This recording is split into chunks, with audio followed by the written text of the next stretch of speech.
I'm a little rusty on it. I'll hum it for you.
go, folks. Get in here. Let's go. All right. Let's do the intro really quickly. Good morning, good afternoon, good evening, whenever you might be watching this. My name is Josh, and welcome to my channel. On here, we talk news, we talk politics, we talk current events. We respond to right-wingers. We play horror video games in the third hour, assuming that we have enough time. There's always a lot of stuff happening. But either way, my name is Josh, and I like to do stuff here on this channel. Let's see. What do we got? So the big story out of today, at least to me, the one that really, really, what's the word I'm looking for? Caught my attention, kept my, held my interest the longest is, the independent state legislator case. You might know it as Moore v. Harper out of, I believe, North Carolina, sorry. Close though. Coming out of North Carolina, that got rejected by the Supreme Court, although there is a bit of a caveat, so we'll read into that. Afterwards, assuming we have time, I want to look at this story involving Mississippi sheriffs who have now been fired after a federal probe, just to kind of glance at the state of policing down in the South. Let's all not forget where we are in this country in terms of racism. Many people will tell you, we've solved racism, we freed the slaves hundreds of years ago. No. There's a reason why we celebrate Juneteenth, and that the initial celebration was 2 years after the actual freeing of the slaves legally. So yeah. Anyway, after that, let's see. After that, what do we got? We'll take a look at Emma Vigeland, friend of the show, but not really. On Tim Pool's broadcast, and I want to kind of break down kind of the way Tim goes about arguing and debating people on his show, and we can kind of look at this, I think, as a good way to understand the way that he constructs his arguments and the way that he actually goes about his real talks that he speaks about. After that, we'll look at Michael Knowles, coping about the right wing being violent, because what else are they going to do? And, whoa, cat, are you good? You slipping? My cat just slipped trying to get in the window because she is clumsy. Are you good? You're good. Okay. And then if we have time, I want to look at, and this is a personal one to me. I want to look at Officer Tatum. We haven't really, I don't know if we've watched a lot of his content, but if we have time, I do want to get to it. It's come up in my personal life, and now I have a bit of a vendetta. So we'll deal with that. We'll round that bend when we get to it. But for now, let's go take a look at the state of our democracy as per the Supreme Court, shall we? Let's go dark mode. Cool. Supreme Court has rejected the independent state legislator theory. All right. The U.S. Supreme Court ruled in a 6-3 decision that state constitutions can protect voting rights in federal elections, and state courts can enforce those provisions in a key opinion that should safeguard the integrity of the 2024 election. Now, 6-3, I'm not going to say that that's,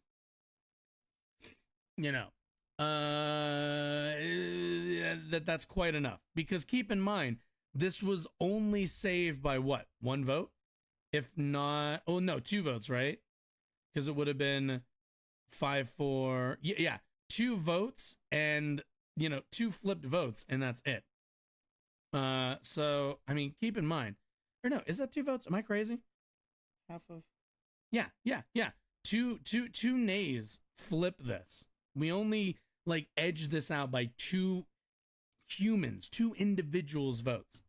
In a practical sense, Tuesday's U.S. Supreme Court decision will not make a difference in North Carolina, where Republicans retook control of the state Supreme Court after the 2022 election And the new GOP majority has since reversed a prior court's ruling that redrawn congressional maps violated the state constitution with an extreme partisan gerrymander. That means that the legislature's politically lopsided map will likely return in some form for the 2020-2024 election, with little likelihood that it'll change for the rest of the decade. Great. Isn't that wonderful? If you're ever wondering if Republicans are in favor of democracy, just look at the way they gerrymander. But at the same time, the court did not set a clear standard articulating a test for when a state court has exceeded its powers, and that may well present issues for the next election. Quote, although the elections clause does not exempt state legislators from the ordinary constraints imposed by state law, federal courts must not abandon their duty to exercise judicial review. John Roberts wrote in the majority opinion, this court has an obligation to ensure that state court interpretations of state laws do not evade federal law.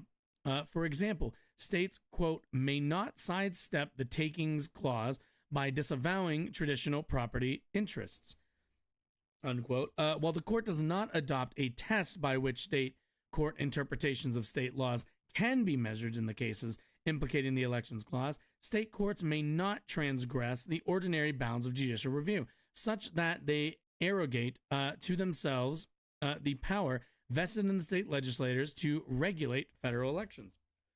Conservatives, say it with us now, Clarence Thomas, Samuel Alito, and Neil Gorsuch dissented. Roberts noted, so yeah, only two of the most openly corrupt justices on the court. That's nice. Roberts noted that the court last discussed a version of the ISL during Bush v. Gore, the case after the 2000 presidential election that handed the election to President George W. Bush. Last discussed a version of the ISL, Independent State Legislature. Oh yeah. When Bush would have lost had they kept counting, but the Supreme Court stepped in and just picked a winner. We do not adopt these or any other test by which we can measure state court interpretations of state laws in cases implicating the elections clause. He wrote the opinion, quote, of the court. This area are complex and context specific. We hold only that the state courts may not transgress the ordinary bounds of judicial review such that they arrogate to themselves the power vested in the state legislatures to regulate federal elections. But in his dissent, Thomas predicted that the court's opinion would lead to chaos. The majority opens a new field for Bush-style controversies over state election law, and a far more uncertain one. At issue in the case was Article 1 of the U.S. Constitution, which says that the, quote, times, places, and manner of holding elections for senators and representatives shall be prescribed in each state by the legislature thereof. The North Carolina legislature, backed by the Republican National Committee, read that clause as meaning that only the state legislature may make election result rules unless the Congress of the United States pass contrary legislation. In its most extreme form, that would have left both state courts and governors out of their traditional roles, with courts unable to rule on the state constitutional provisions or other laws involving elections and governors suddenly deprived of their veto powers. Okay, so let's really put this in perspective for a minute. Have any of you ever played Yu-Gi-Oh? Maybe if you play Magic the Gathering, how often are there debates, but when you're playing on card rulings, right? How often do you flip a card, the effect takes place, it says something specific, and your friend has to raise their hand or your opponent raises their hand and they go, does that mean only? Or does that mean this other thing? Is there a way I can wiggle out of this? Is there a way that that's not a move that you're allowed to make? Is there a way that I can get out of this card taking this effect, right? All the fucking time. We've all been there with the guy who wants to pull up the guidebook and the official the official league rules book to say oh no, well, the interpretation of the card by the what is it, TCG, I think, yeah, that by the TCG board is that it means this specific thing. it can't mean that. It would have to say, it's like, oh, well, does it say only I can do this? Well, no, it says you must do it. It's like, oh, so I have to do it, but it's not the only thing I have to do. It like, this is where we're at with the Supreme Court. And and keep in mind, the Supreme Court, unlike, like, this is how we're making decisions on laws. And the Supreme Court's not any more qualified, I think, to just decide the interpretation of this or that law. They're priests. That's what they are. They interpret, but their interpretations are, as always, left up to their own, personal politics. Not to say that Supreme Court isn't, useful or even a tool that we can use that can be helpful when it comes to, law, but at the same time, the way laws are written, the way that people make it onto the court, it's become rather obvious that this is less about finding the truth of what our Constitution lays out for us, less about the truth about what rights we do have, and more about who's coming up with those interpretations. At the end of the day, there is no version of the Supreme Court that's ever, and I mean this, ever been apolitical. The joke that the Supreme Court is this apolitical, this neutral arbiter just calling balls and strikes, bullshit. Utter fucking bullshit. Absolute utter bullshit. It's plain reading when they need it to be, and it's interpretable when they need it to be. There's hardly any consistency with a lot of these guys. And when there is consistency, you find a disturbing amount of corruption. That is the one thing you do find when you get consistency. The North Carolina legislature I heard that right. Opposing the independent state legislative theory in the Supreme Court were not only Democratic partisans, but a vast array of election law experts, important scholars on the left and right, judges appointed by both Republicans and Democrats, and the Conference of State Chief Justices represented the chiefs in all 50 states. It was widely expected that the court would moot the case because the newly constituted North Carolina Supreme Court, for all practical purposes, is now in sync with the state legislature. But Roberts wrote in his majority opinion, quote, "The elections clause does not vest exclusive and independent authority in state legislators to set the rules regarding federal elections. North Carolina has been in the eye of election storms before. In 2019, the U.S. Supreme Court, by a 5-4 vote, even closer, ruled that while partisan gerrymandering may be, quote, incompatible with democratic principles, the federal courts are powerless to rule on such, quote, political questions. But Roberts, writing for the majority, pointed to other remedies, specifically state legislators or state constitutional provisions, to, quote, limit partisan considerations in redistricting. Unlike the federal constitution, state constitutions often have provisions that limit state legislators' ability to engage in partisan gerrymandering." Lovely. Let's watch a video, and then actually there's a video I want to see if Democracy Now! Got somebody on, because I feel like that is something that they would have done.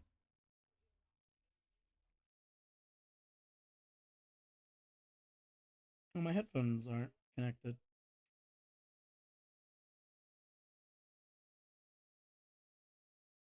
Oh, this is also still muted. Cool. Outside the Supreme Court. Julia, what do we know about this ruling?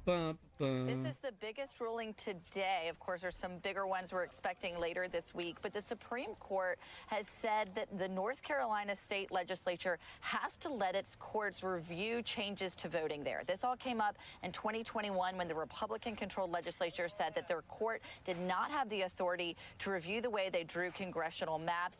They pointed to something called the independent state legislature theory. Now the court is saying that that was too broad of an interpretation and that they should allow the courts to intervene. This has widespread meaning because it could be that if they had gone the other way, then each Republican or Democrat controlled state legislature would have control not just over drawing voting boundaries, but over a number of ways that you could register to vote, really anything having to do with state controls in the voting process. This is also the second decision that this court has made this term on voting rights. Remember, they said that Alabama violated Section 2 of the Voting Rights Act. So they are upholding voting rights in both of these cases, telling these states that no, they do not have this authority when it comes to redrawing congressional maps.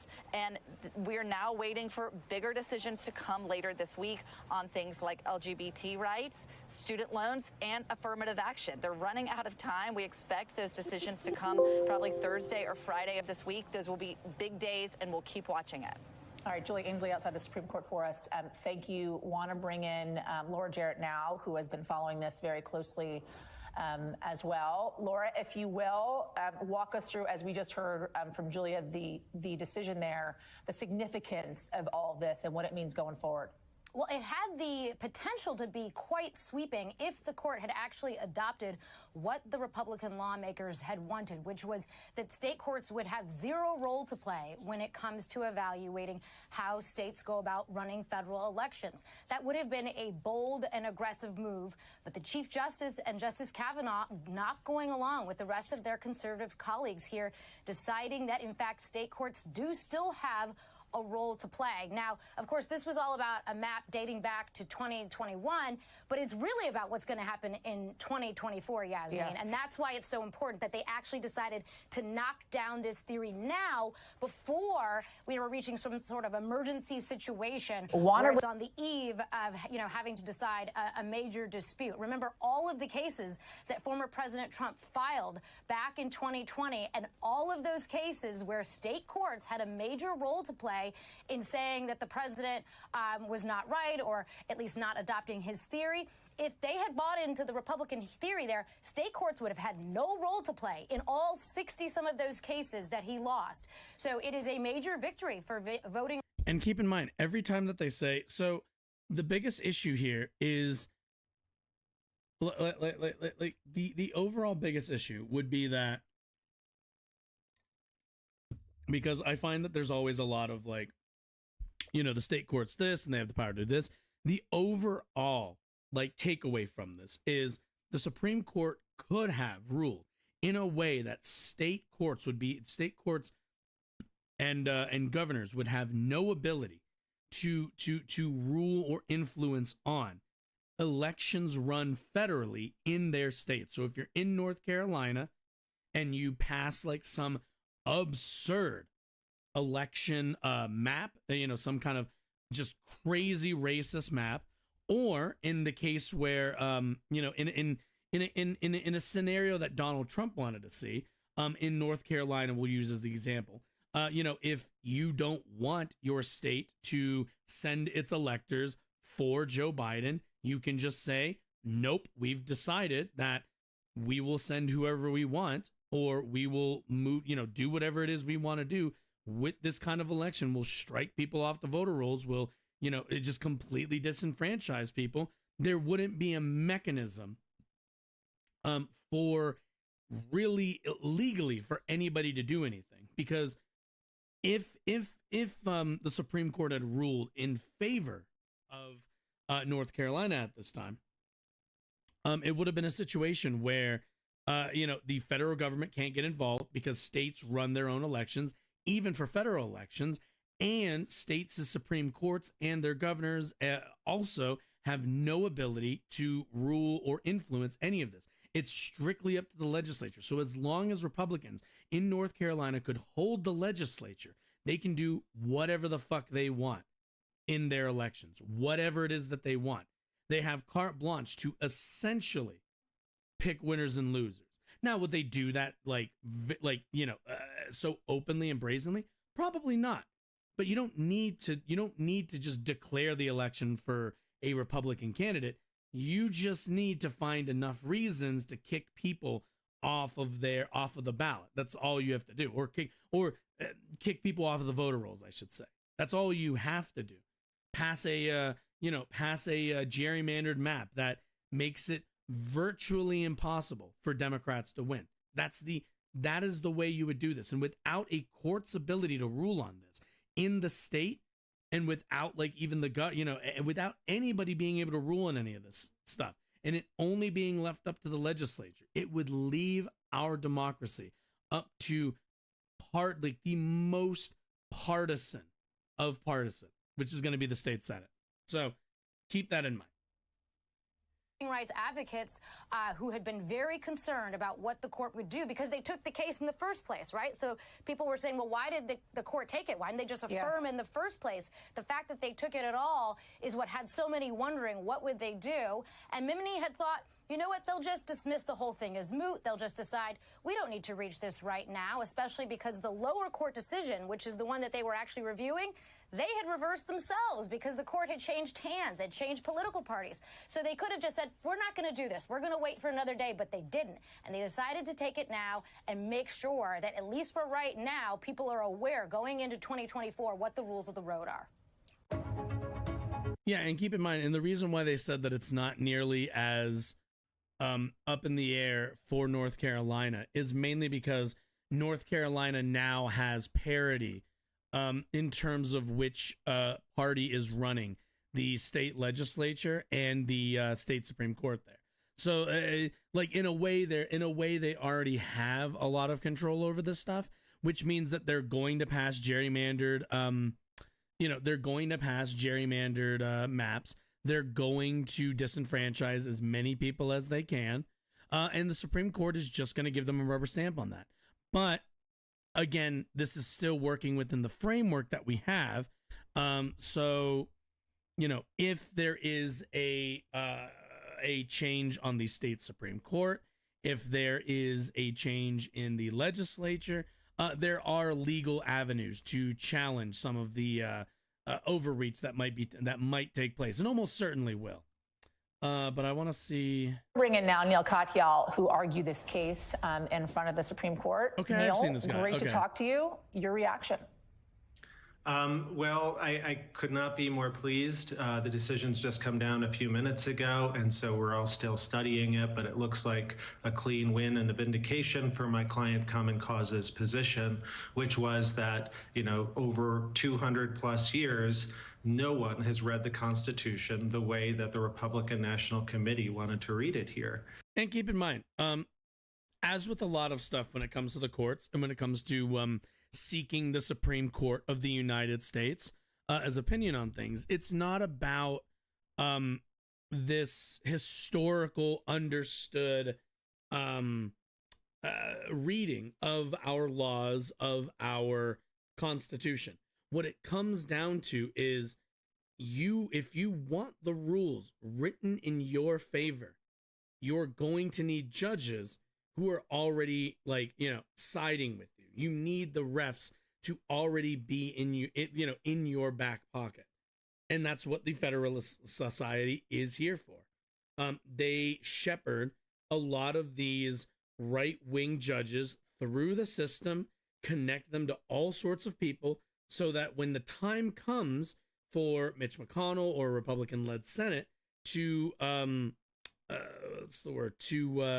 to nominate judges, they have an ability to do that at record paces. And this is something that the Democrats are not doing. It's not something that liberals are doing. It's not something that Democrats are doing. Right now, there's an entire argument about Dianne Feinstein's place in the Senate because she's unable to vote on some of these judicial nominees that Biden's nominating. And that's going to stifle the ability for liberal justices to make it, or liberal judges, I should say, to make it onto those federal benches and to move up into the upper echelons, maybe even to the Supreme Court at some point. It's just, this is a place where Democrats and the establishment wing has just not taken it seriously. And it's where Republicans have worked incredibly hard, have fundraised millions of dollars, and their investment is paying off at the end of the day. And this is another example of Democratic Party negligence. the Democratic Party, broadly, the party of negligence, the party of somehow an inability to do the most basic functions of politicking. It's disgraceful. And what they wanted to do was gut our system of checks and balances and empower state legislatures to do whatever they wanted in federal elections. And, as I suggested at the oral argument to the court, I can't think of something more un-American than that. And so we're really pleased to see 6 justices agree with our position. And the decision was written by the Chief Justice. I think it's... because what is it? It was Thomas Alito Gorsuch. All you needed was Kavanaugh and Coney Barrett. That's all you really need. It's a reflection of, him looking at the issues and saying, yeah, it can't possibly be what the challengers are saying it is here. Neil, I know you have confidence in the arguments that you presented in front of the court, but with that in mind, are you at all surprised by this decision, considering the conservative-leaning court and the precedent they have set? Well, there was certainly a lot of commentary all through the 18 months or so of this case that this court is too biased, that they interpret things a certain way, and that there's no way we could win, and that this was a way to give the Republicans major control over federal elections. And I just didn't buy that. Maybe because I'm a Supreme Court lawyer and my job is to argue there. But in the end, I do think that history can provide clear answers to questions, and the structure of our Constitution can. And, my job and my team's job was to really make that clear. I was really pleased to be joined on my team as my co-counsel, Judge Michael Ludig, one of the most respected conservative jurists before he left the bench. And I think what that underscored was just the Constitution is truly above politics, and there's a way to do constitutional law that reflects, our history and traditions and our structure and our values. And let's be clear about this. And this is coming from a lawyer. This is talk that I would expect from a lawyer. But this is the kind of language that we hear frequently, constantly, from Joe Biden, from the Hillary Clinton ilk, from that wing of the party. We constantly hear this, the soul of the nation, of the birth of the sunrise, of the smile on the babies' faces, and the all this shit, right? We always hear this kind of these kind of platitudes, and I'm all for them when it comes to lawyers going in there and making arguments and everything. But the party does this. And what they don't understand is that Republicans, the RNC, does not give a fuck about any of that, any of it. They don't care about traditions. They don't care about our values. They don't care about our norms. They don't care about our freedoms. None of it. The RNC is a corpo-funded organization the same way the Democratic Party is. The only difference is the Republican Party delivers a lot more money. And at the end of the day, you have ideologues in that party as well who understand politics. Unlike Joe Biden, unlike Nancy Pelosi, unlike Hakeem Jeffries, unlike all of these fucking elitist, centrist, fucking party-ite Democrats, Republicans understand power. And they will do whatever it is they need to do. They will bend the word of our Constitution. They will break it if they have to. They will reinterpret it 1,000,000 times as long as they get their way.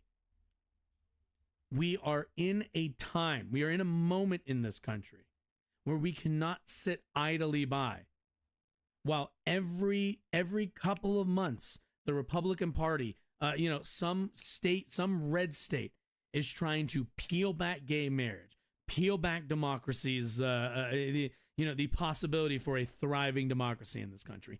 Every single time They make effort after effort after effort after effort after effort after effort after effort to take away the voting power of people who oppose them.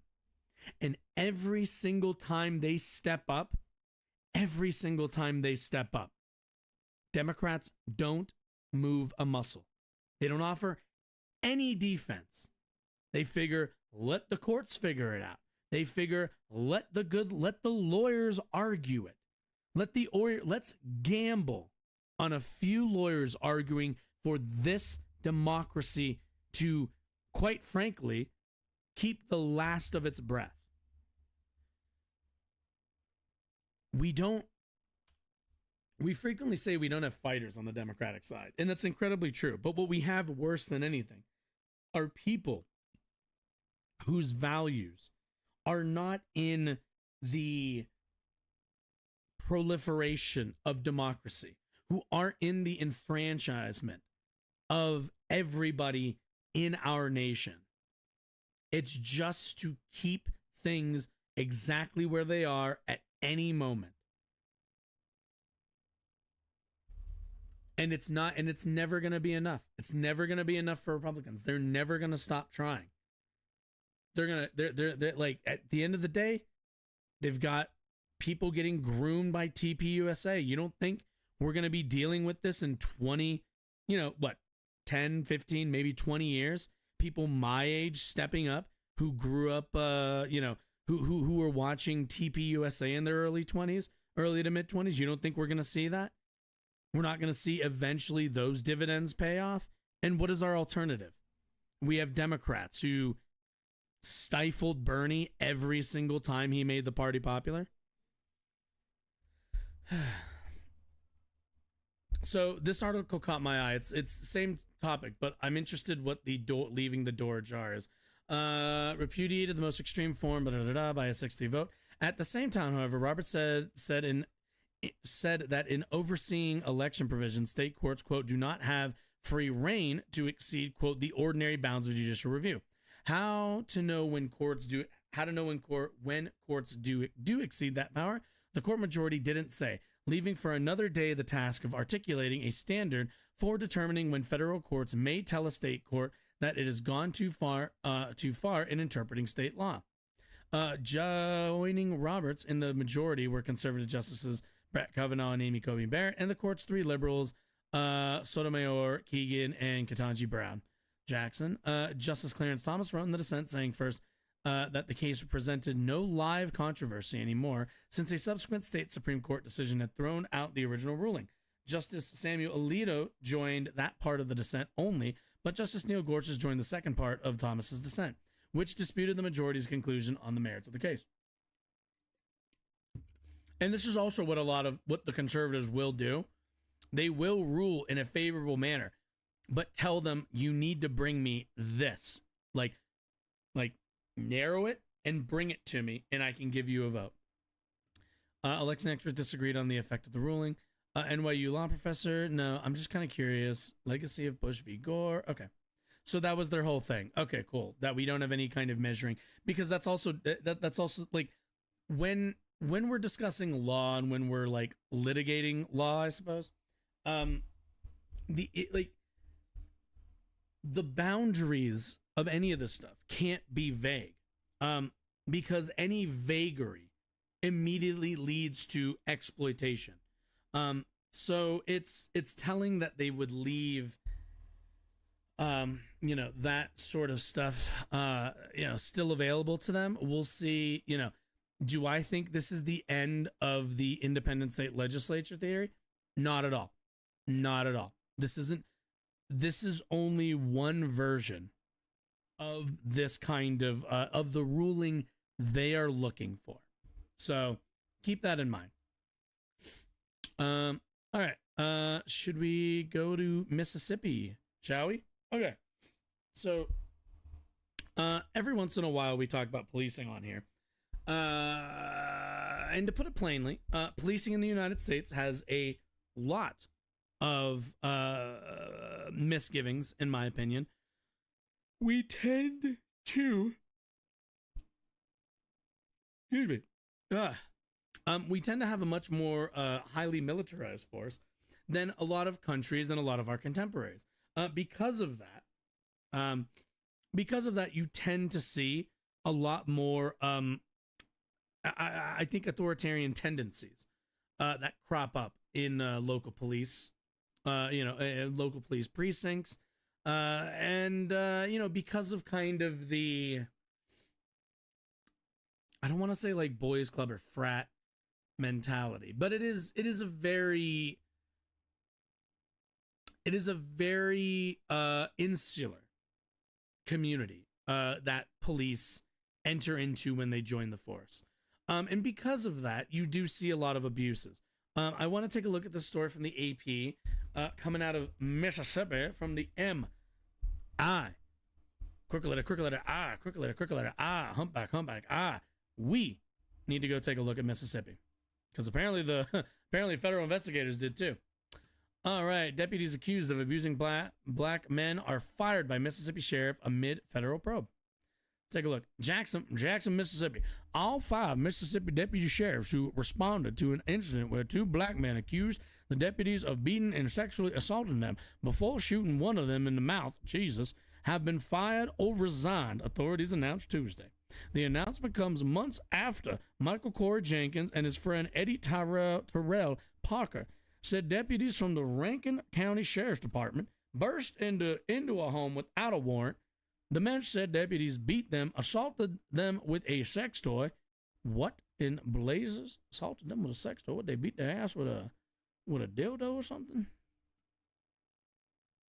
Interesting. Let's see.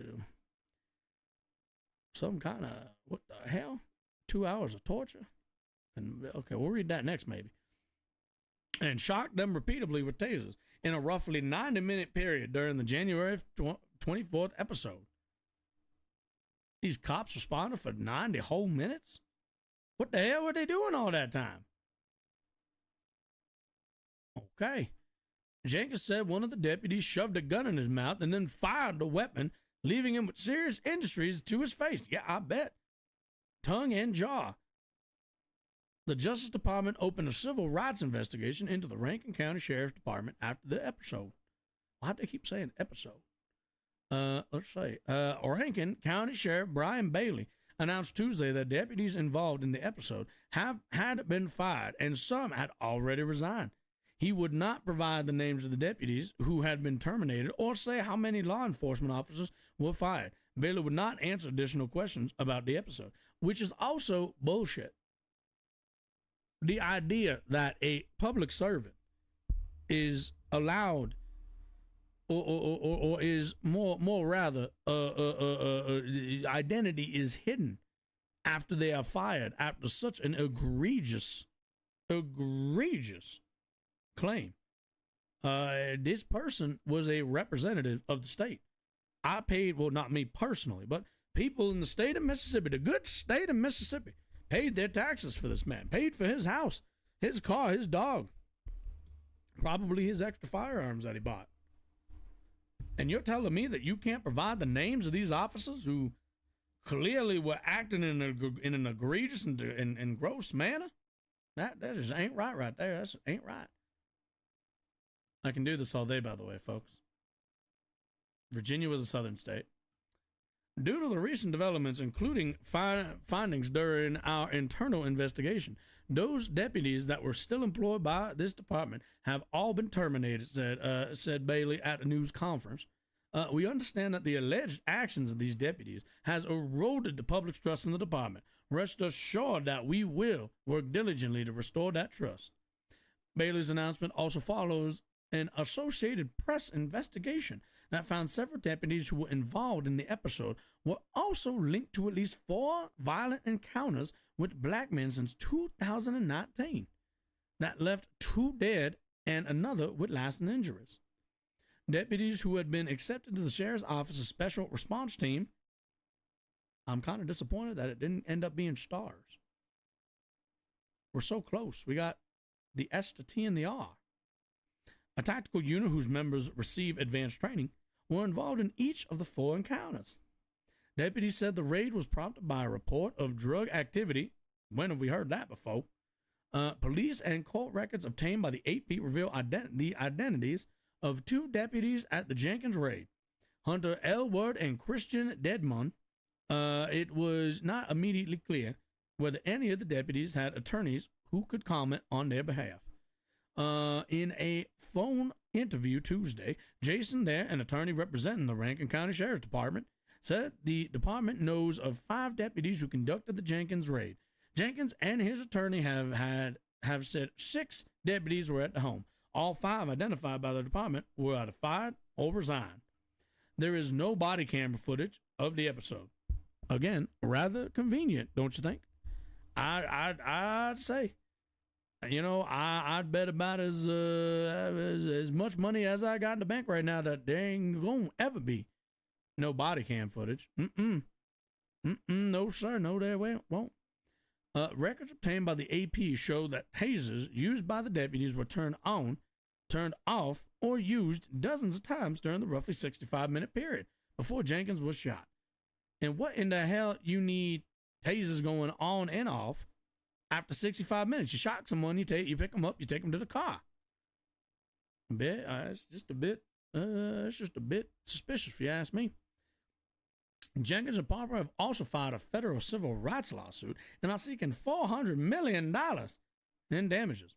In a statement Tuesday, Malik Shabazz, an attorney representing Jenkins and Parker, celebrated the firing of the officers and called for criminal indictments of deputies by the state attorney general and the Justice Department. I mean, considering that they've now been fired, I'd say that's a pretty good reason, or at the very least, a pretty good justification for them to be brought up on charges.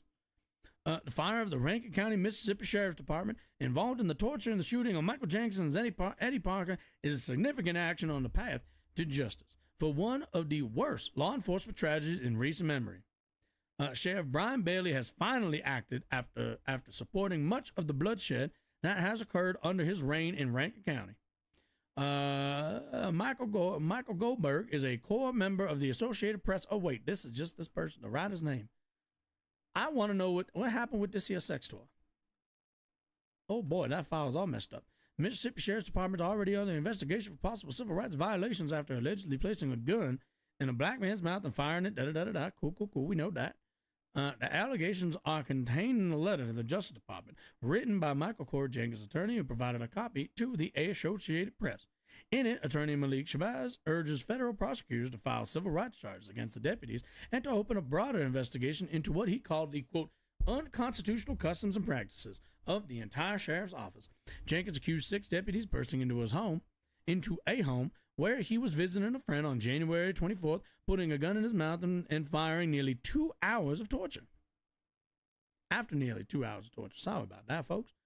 This extreme case of police brutality, I want to know. Okay. Control F. Where is it? Sex? Toy? If I put toy, is that no? That's toy. The toy. Let's see. Black man's mouth and find second black man with a sex toy during the interrogation. I want to know what this is. That's kind of fascinating. Okay, here we go. Both Jenkins and Parker also informed agents of the Mississippi Bureau of Investigation that deputies stripped the 2 naked, forced them to take a shower together, and attempted to use a sex toy on them during an hours-long interrogation, according to the letter, which was accompanied by a photo of the toy. Oh, dear. Nah, that ain't good, folks. That ain't good at all. Now, I realize I might be making a funny right now doing a voice and such, but let's not get it twisted in any kind of way. This country has a real problem with vigilante justice to a degree, but also with rogue police forces. These police forces go out there and enact their will on a lot of these here communities. Stuff like this you don't hear about in the suburbs. You go to your nice picket fence, your nice well-maintained yards, miles from the city. Everyone's got like a nice, nice lawn with some sprinklers, big old house, couple bedrooms, nice chandelier maybe. You don't hear about this stuff. Folk don't get treated like this out in the suburbs. It just don't happen. It's not something we see very often. But you head down to Mississippi, you head down to Rankin County, Mississippi. Oh, you best believe this is the kind of stuff that people get up to. This is it right there. When you got all the ability to do what you want to do to these po folk, this is what's going to happen. It's a goddamn shame. It's a goddamn shame. You know, so when people say we don't got a problem with systemic racism in this country, you point them in this direction. You point them to millions. I tell you, millions of these stories of black folk, brown folk, all over this country. Mostly poor, you'll find. Suffering at the hands of these here police forces. But we got to do something about it. And it's good that there's a federal investigation. I can't wait to see what happens. We'll keep an eye on this here story going forward because, besides the sex toy stuff, I want to know what the hell is going on here. This sounds like like some kind of Texas Chainsaw goddamn massacre. Goddamn tortured for an hour? What kind of nonsense is that? I cannot understand it. But this is what happens with people. You know, people say a lot of times power corrupts. That's why I don't really believe that. You know, I'm much more impreferential to the old. I don't think it's an old adage. I'm not sure. It's an old saying down in Tennessee. You know, power don't corrupt. Power reveals. But all right. Let me take a sip of my water, and then we're gonna go. Probably gonna get a refill on that.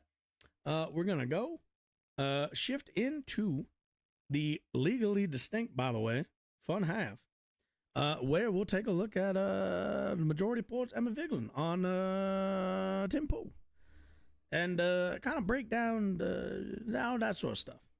So stick around, hang out if you've enjoyed this goofy ass accent so far. I don't really know what region of the United States it's from. I'm thinking somewhere maybe in the South. I don't know. You tell me where you heard this from. I don't know. It's kind of a drawl to it, I suppose. I don't know. I just do voices. That's all I do. I do voices. I do politics. I feel like I was getting into a little foghorn leghorn there for a moment. But the point is, we're going to go into the legally distinct fun half. We're going to watch Tim Pool embarrass himself. And then we'll play some video games. Sounds good? Sounds good? That sounds good to everybody. All right, I'll see y'all back here. Hopefully the accent wears off, unless maybe the accent does something for you. Maybe you find it more entertaining if I do everything with the accent, but I don't know if I can keep that up, quite frankly. I should. I might be able to, might not. I don't know. But all right, see y'all in a moment.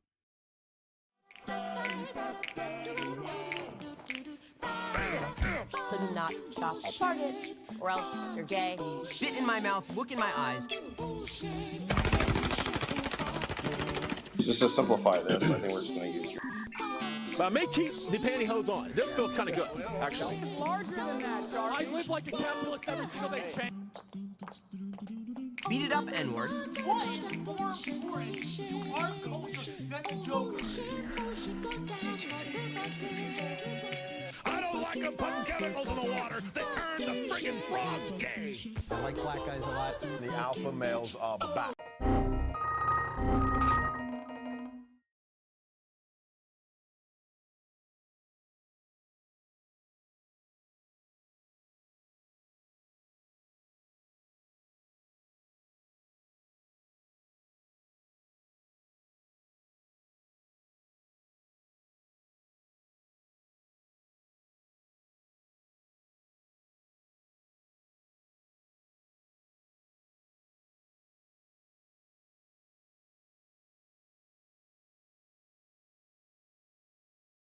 All right, and we're back.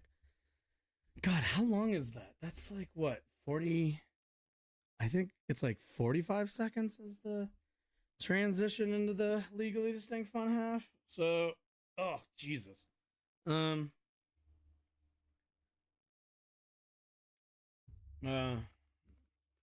Yeah, like going out to like get more ice and more water. I'm not gonna say it's basically takes up all the time, but man, time rolls by fast. Okay, anyway, what did I say? Right, Tim Pool. Tim Cool, ladies and gentlemen. Tim Cool last Friday had one Emma Vigeland of the Majority Report on his show Culture Wars or Culture War. I don't know if it's Wars or War. Doesn't matter. To talk about random ass topics. I don't know. I guess I've never seen the Culture War channel. Let's Culture War. Oh my god, I can't spell. The Culture War. Okay, so it's still on Tim Pool's thing. I'm like raising kids in modern America. Okay, Vivek Ramaswamy. Okay, here we go. Oh, okay, so I guess pursuit of happiness. They have like as our founding fathers envisioned. It's supposed to be like the pursuit of like, improving upon that system, doing away with the bad and building upon the good. Then you can get into the granular and say a core tenet of this country has always been individuality, meritocracy, personal. Is the other dude like on the normal? No, he's like in a chair too. When I got a text from a good friend of mine, lounger as well. You know, but for whatever reason, that's not what this was. This was the normal Tim at his desk, at his big round desk with another guest. That should be the name of his show. Tim with a guest on his big round desk. Hey, you ever use that? I expect my royalties check, Mr. Poole. Anyway, so Tim had Emma Vigeland on because, I don't know, I guess he hadn't gotten his ass kicked recently and maybe has like a thing for it. I did watch all of it already. This is not going to be my first rodeo on this video, but you know, he clipped it out, so it might be good to kind of go over the way that this like debate, I guess, because it's essentially what it was, but like to go over kind of how he gets to the talking points that he's always kind of wanting to get to. And you know, so clip from the Culture War podcast where I was having a conversation with Emma Vigeland of the Majority Report co-host, and considering what we saw with this Pride event, I want to. Oh no, this is wait. Leftist defends. Play this clip and discuss it more in depth. I can never tell because Tim never wears different clothes. Was anybody else find that weird? Like, so I'm going to play it for you now. I've never seen him wearing. You're the one clothes. arguing for. You're the one arguing for censorship. Yes. I mean, I don't really mind that stuff.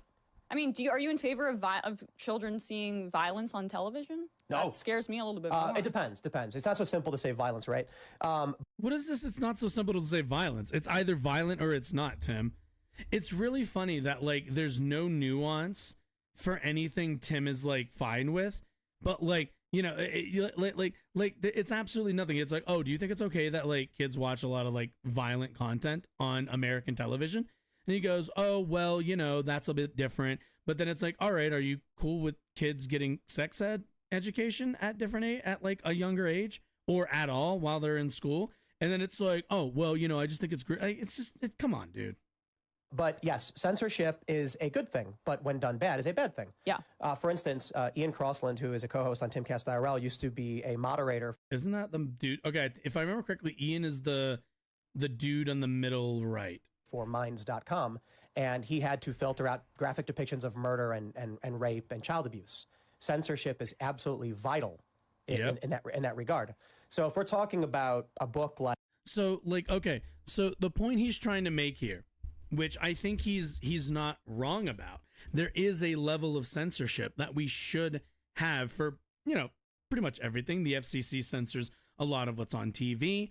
YouTube, through their TOS, along with Twitch and other platforms, usually have a TOS that filters out content that they don't want to be hosting, whether it's because they don't like the content or whether they find the content morally repugnant, whatever it might be. It's their own private platforms. They do get to make that decision arbitrarily, but usually it's on the grounds of a moral, some kind of like vague moral framework. Again, at the end of the day, this vague moral framework is kept vague because, you want to make some money. So you got to leave some room for controversy. But there comes a point where controversy doesn't, the ROI on controversy does have a limit. Somebody like Andrew Tate, for example, is finding that out. But anyway, let's just... in particular, there was one called, there's a teacher who provided a book to her middle schoolers called This Book is Gay. I don't know if you've ever heard of it. I have heard. That's actually a very good book. And it provides instruction on children. Cool. She provided instruction to children on how to use adult gay anonymous sex apps. Yeah. Now, the better question is, so Tim will say she provided instruction on adults dating apps. Is that what he said? Let me make sure, because Tim's very specific about the words that he picks. Instruction on she provided instruction to children on how to use adult gay anonymous sex apps. Yeah. All right, adult anonymous gay sex apps. As far as I know, while a lot of Grindr and a lot of these are for hooking up, as far as I know, they're not like exclusively for that. And you could make friends. Like, people go and make friends on dating apps because they want to just meet people to like be around. If you move to like a new city, that's like a resource you could use to like meet people and like and find some relationships, even if they're aromantic. Maybe they are, maybe they aren't, but like that is a way people connect to each other. But either way, Tim specifically says that she provided instruction. Now, okay, let's see. Teacher instruction. This book is gay. Let's see.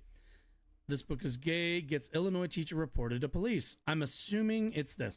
Fine. Let's not go for advocate. Let's go for today. Is today, she offered an LGBT. Stop. Oh, God, it's another fucking one of these. Is today a decent source? Am I going to go look and be like, nope, never mind. Isn't today just like the Today Show and shit? Who owns this? NBC Universal. Cool. Okay, so this is okay. She offered an LGBTQ themed book to her middle schoolers. Parents filed a police report. Sarah Bonner has been. Oh, I see. Yep, Sarah Bonner. Sure, has been an Illinois middle school teacher for 20 years. This year, a parent called the police over her book choice. It started on Monday in March when she held what she calls a book tasting for students. Cool. I want to give them a smattering of fiction and nonfiction to choose from on a day that we call Reading Monday. We just read and celebrate books. Sounds good. One of those books was Juno Dawson's This Book is Gay. It's a best-selling nonfiction book that's billed by its publisher as an entertaining and informative instruction manual for anyone coming out as lesbian, bi, or trans. Total seems pretty normal. By Wednesday, I received notice that parents had gotten a hold of the pictures from that book and that their child had taken in class. By Friday, I was told that parents had filed a police report against me for child endangerment. Now, do you think the police went forward with that? Do you think the police were really pursuing child endangerment when their child was given a book to read by a teacher? No. This is fanciful and this is stupid thinking. This is idiocy that we've legitimized in a way.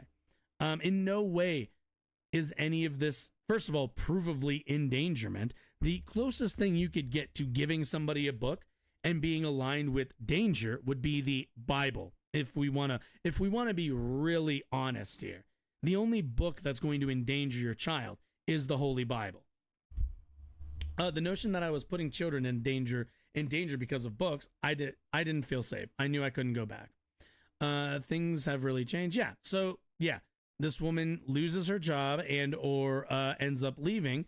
Those kids now don't have a teacher because some bigot parent decided that everybody's child will suffer.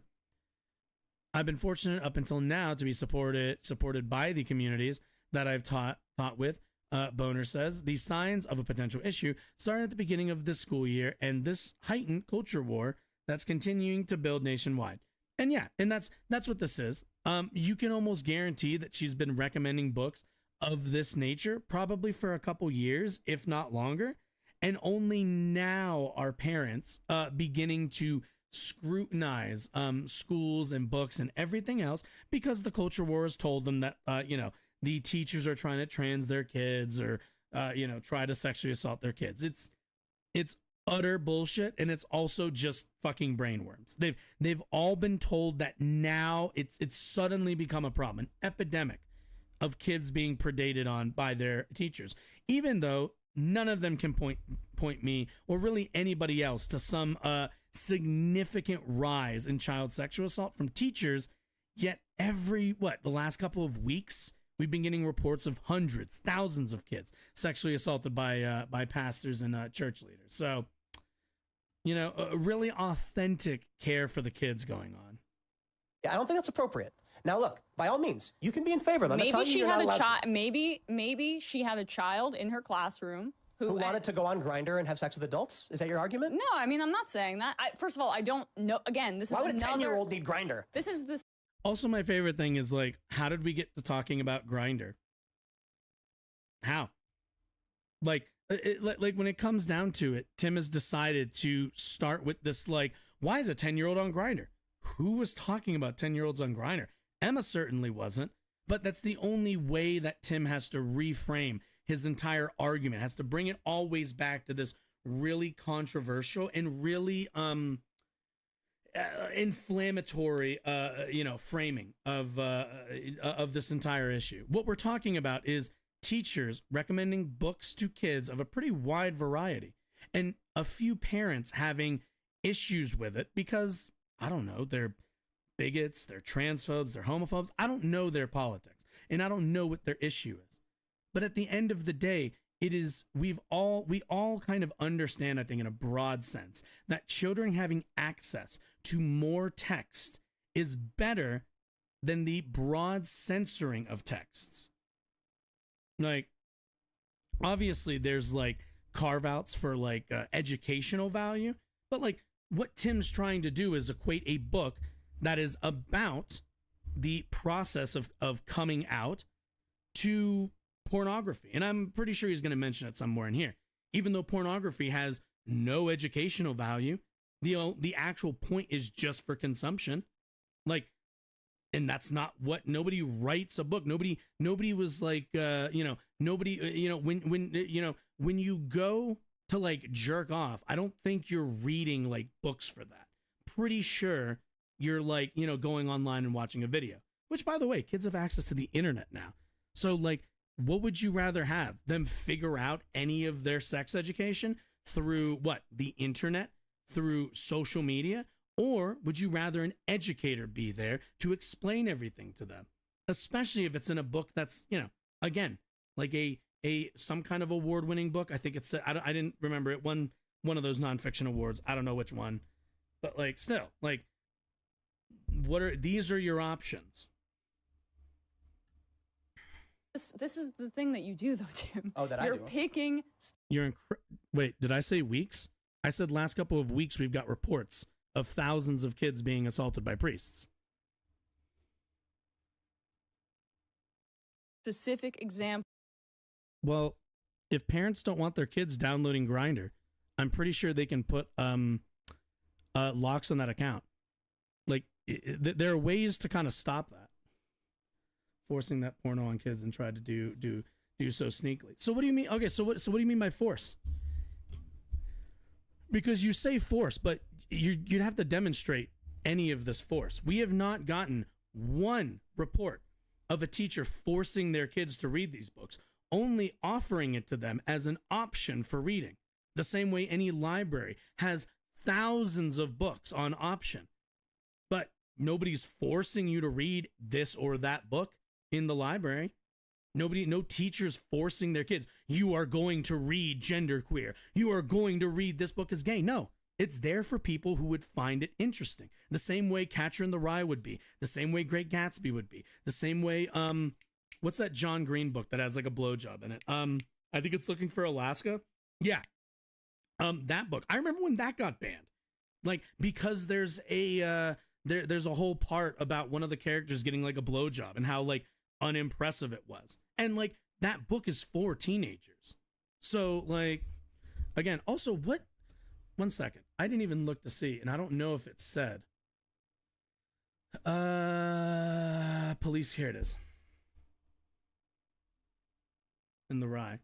Wait, do you think Catcher in the Rye is some like amazing text? Catcher in the Rye is fucking cringe bullshit, but it absolutely has a place in our like educational facilities. Absolutely. Catcher in the Rye is fucking garbage, but it is like, I do think it's like good for kids to kind of read that kind of like era of kind of I don't even like, it's been so long since I've read Catcher in the Rye, like kind of like trashy male like angsty book. Like it's trash, but like trash can be important. Like it doesn't even have great prose either. It's a really like cringy like teenage boy book, but like teenage boys are cringy. It's kind of part of growing up. Yeah, what? Let's see. Over the no, I want to know what the middle school teacher. Middle school. Yeah, so this isn't even in elementary schools. If we're talking middle school, then what's the problem? Like, how old are kids when they go into middle school? What? How? I don't know how old. How old was I? How old are middle schoolers? I guess, no, not in Japan. How old are middle schoolers? 6 to 8. High schools 9 to 12. Yeah, so we're talking like 11 to 13. Yeah, that's kind of around the time where you're going to be like wanting to read more sexually explicit, and even then, like explicit's doing a lot of work there. A lot more, you know, like YA. I don't even know. Is that Y? Yeah, YA is kind of in that range. Those kinds of texts. It's a decent book. How's it garbage? It's not trash. It's popular for a reason. Yeah, it's popular because it was banned. It's popular because it was like Catcher in the Rye is not popular because it was a good book. Catcher in the Rye was popular because it was a book that was read by the guy who shot Lenin, I believe. Yeah, if I remember correctly. That's why it's popular. It is an interesting historical text. And it's like valuable, but I don't actually think Catcher in the Rye is good. Have you read Catcher in the Rye recently? It's not that good, but it is important. It's more important than I think it is good. And important is a value metric for what we allow kids to read, what we allow anybody to read for that matter. It can resonate with people. Like it resonating is not like, I'm sure it resonated with me when I was a kid, but like as an adult, I look back and I'm like, yeah, it's kind of cringy thing to say. No, I stand by it.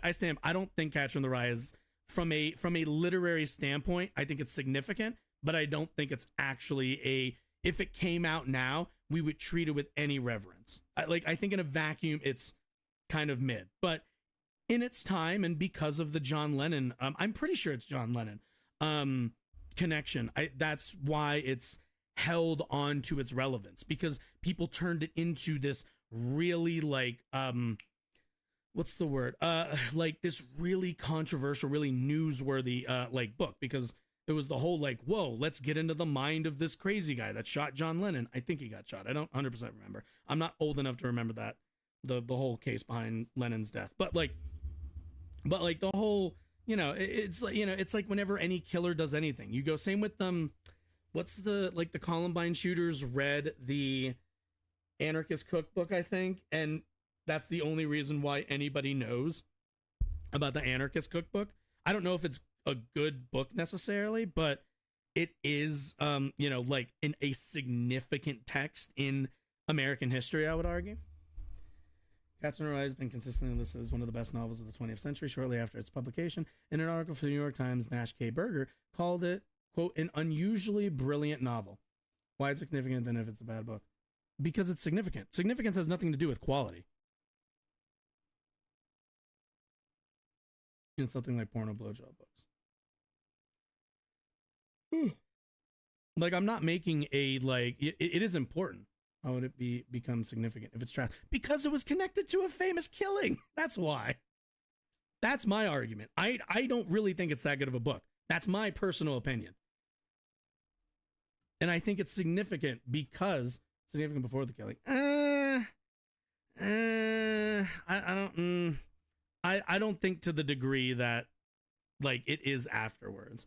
Like, was it a book that released? Sure. And was it popular? I'm not 100% sure, but the only reason you hear about it now, or at least the only reason we heard about it in school, was because it was introduced to us as this was a book that was banned at a time because it was the motivating, I don't know, like text behind like the killing of one of the Beatles. Like that was a big part of the explanation for why it was banned in schools. And I don't think it should be banned. Like I like Emma on here, am not in favor of censorship, or at least of the kinds of censorship that Tim Pool is trying to impose on us. I think if there's some kind of artistic value to a text, then people should have access to it. And I got no problem saying that for kids too.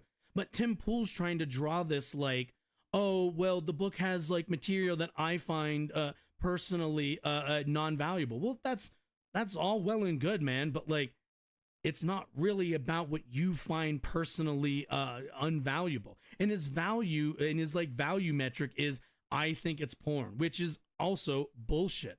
The same way the porn critique for Catcher in the Rye or for Looking for Alaska, the same way that's a bullshit critique, is the same reason why like the argument for this book is gay shit is a bullshit critique. It's just it's also cowardly, but you know, that's Temple for you. You have to think, how did the killer even read it in the first place if it wasn't significant previously? I mean, you could have stumbled upon it. And Joe Bug is different because it's porn peddled to kids behind parents' back. The blowjob book? Are you talking about the book that has like probably what, one section? Have you read it? I'm gonna guess that you haven't, since you're not naming it. So I'm gonna assume you haven't read it. Man, no, I don't think I can do that. I have not read it. Yeah. Yeah. Okay. There's a few sections. So what? Yeah. I know. Like, I'm aware. It's the book that they were showing. And so what? Also, when you say kids, these are like, what did we say? 11 to 13-year-olds? Yeah. Genderqueer as well. Genderqueer also has sexual content.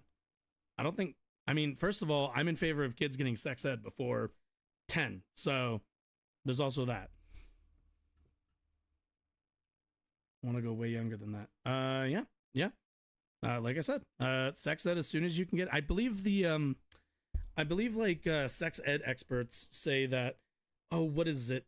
Your kids should know, I think it's like 9 or something. It might be a little bit younger. I'd have to look up obviously there's not going to be like a definitive, everyone agrees on this age, but generally there's an understanding that the earlier you educate your child on sex, whether it be through school or whether it be through you as a parent, the safer they are from that point on from child sexual assault. So as far as I'm concerned, there's no real downside to teaching them any of this stuff. And if they're reading nonfiction books that gives them the same amount of info, the same kind of understanding, then I got no problem with that either. Show stuff to kids even as young as 5 sometimes. Sex ed should be something the parents are informed about. Are we so from what I understand, sex ed is broadly a something that parents are allowed to sign or to opt out of. I don't think I've ever heard, at least recently. Let's see.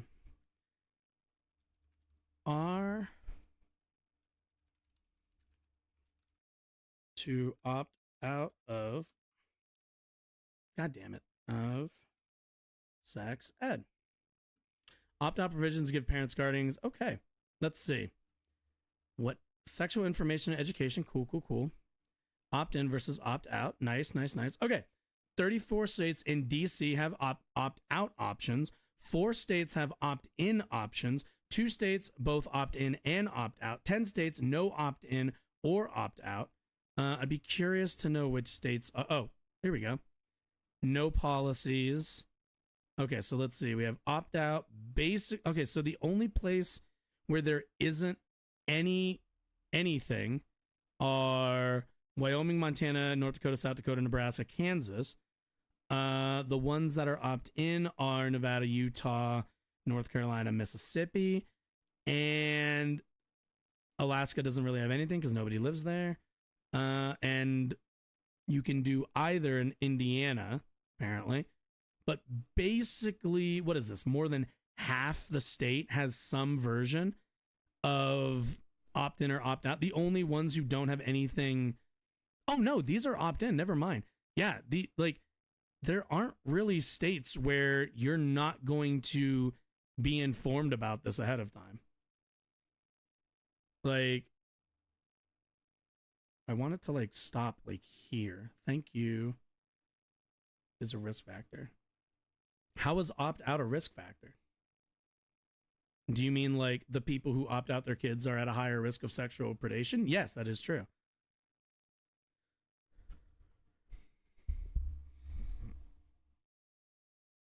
They're doing stuff with kids. What do you, okay, so you can't, okay, stop being vague. Say what you actually are trying to say. What do you mean by doing stuff? Do you mean educating them?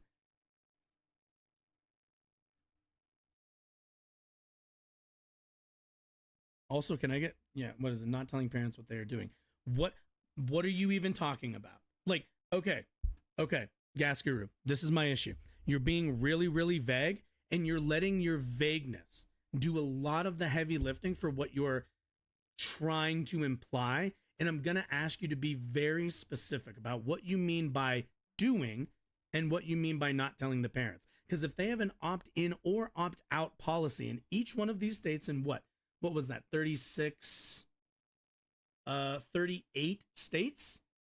There are 38 states in this country where you have some version of opt-in or opt-out, meaning parents have to either agree to allow their children or agree to let their children out. It really is going to depend on a school district. Like, parents have an ability to decide in 38 states whether they would like their children to participate in sex ed. So what is the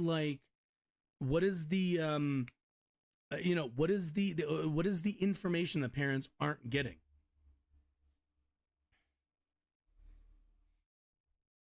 No. Don't change the subject back about the books. Answer the question. Because now you're trying to go back to the books now. Be specific about what you're talking about. In terms of sex ed, it is one of the backbones of protecting children from child predation. Are you in favor of child predation or are you not? You're either in favor of sex ed because you want less kids to be predated on, or you're not in favor of so, and you're okay with more kids falling victim to that. That's the only way this goes. Opt-out won't involve the school listing every single component of sex ed to parents. They will say sex ed is included in the education program. They won't tell the parents specifically that their children will be shown books about blowjobs. Well, blowjobs are kind of sexual education. If you don't want your child learning anything, then take your kids out. If you're a parent and you're that worried, the opt-out option is right there. But like, a teacher or any kind of instruction, any of this cannot be laid out in this like, oh, we're going to show them like this and this and this, and we'll talk about this. Because most sex ed classes, I don't know if you've been in them, are kind of looser than normal classroom like instruction. Because sex and the teaching of sex is not as, black and white or as I guess objective. The same way something like math is. Math, you put the formula up, you put a couple questions up, kids answer the questions, right? But in sex ed, it's a lot of open discussion. They will, I got shown videos of pregnancy, and we got shown really cringy videos of Billy and Tommy are 13, or whatever the fuck, are now adult age and are getting interested in the ladies, and it cuts to some girl in the 80s or something, and shitty quality, and the dude's all like, hey man, she's really cute, isn't she? And he's like, oh well, I'd love to toss that bread basket. I don't know what the fuck they said in these videos, but that's, and then you watch the cringy ass video that's like, he had trouble putting on his condom or whatever, and then video's over, everyone snickers and laughs, and all the dudes draw penises on their pieces of paper, or throw shit at each other, and like I said, make jokes about how small the guy's dick is on the TV, or maybe how big it is, who knows. But then it's mostly open discussion of who has questions, and like kids raise, there's always like the kid who's like, all right, I guess I'll be the first one to go. Like, this is sex ed isn't, it's not dissimilar to having that conversation as a parent, which is like kind of the reason we have sex ed, because parents are incredibly intimidated by teaching their kids sex ed, because it's a really like awkward subject to teach and an awkward subject to like talk about with parents, because parents are like, all right, son, you get hard and you stick it in her and you do that a whole bunch, and like that kid has to sit there and be like, I can only picture you two doing this now, and now I'm disgusted. Now I never want to have sex. I mean, maybe parents having this conversation with their kids more would lead to less pregnancy, because then people would be like, oh, I don't want to do this at all. But my point stands. My point is, I know I've been rambling, but my point is that like what is instruction and what is getting taught is so broad and is so a-specific. Like, just because you don't know what teenagers are going to ask, what kind of questions, you kind of have to leave the door open for them to ask whatever it is that they want and give them the info. But let me read your thing now that I'm done with my furiously long rant. I already read that. Sex education is something I agree with, but porno is not a component of sex education and can easily be seen as grooming. I don't really think porn is grooming. Porn's just porn. Porn is for entertainment. I mean, like, do I think you should be showing kids porn? No. But that's mainly because, like, I remember there being like I remember growing up, people would like pretend, or at least like there was like the whole thing of like, oh, the videos that they show kids in sex ed are basically like porn, when first of all, they really weren't. They were like pretty cringy. But also, even if you want, like, I wouldn't show a kid porn to educate them about sex, because porn's not there to educate. Everybody in it is acting. Everybody in it is acting.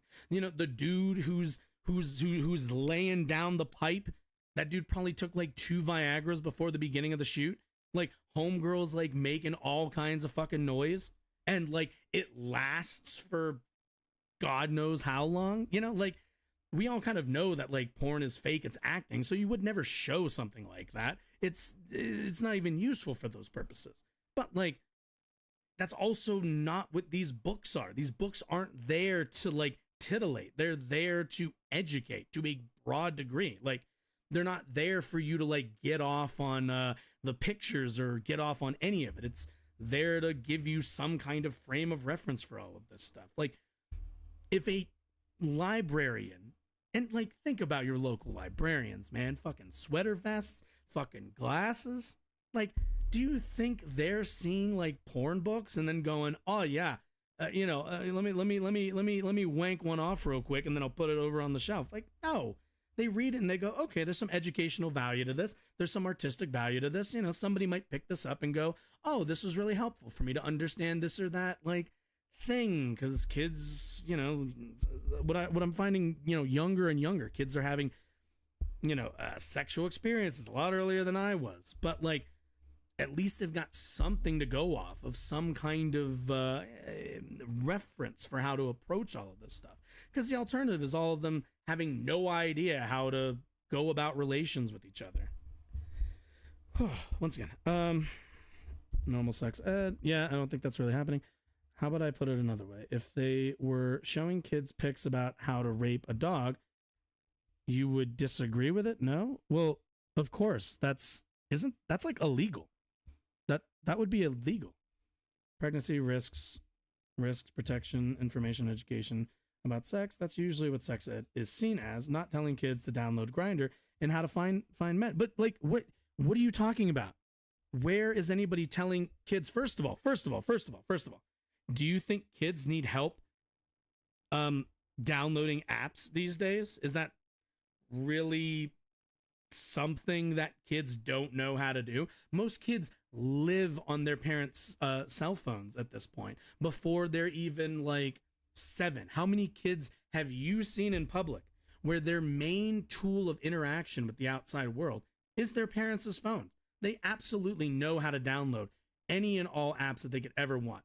So at the very least, if there is a chance, or if some child has some interest in, downloading this or that, or like identifying what is sketchy behavior, because like growing up for me, we were always told like, oh, you never click the ads. There are not hot singles in your area looking to fuck. Like, I know that because we got taught that all through school. But like, kids don't know that. They'll get on there and go, there's hot singles in my area. Like, that's education, I would argue. Like, knowing that, hey, don't click on these links. Hey, be suspicious of these kinds of propositions or these kinds of messages. They might not even get on Grindr or get on Tinder or get on any of these apps early, but certainly if they're on TikTok, if they're on any kind of social media, they'll have these kind of shady interactions just from normal social media use.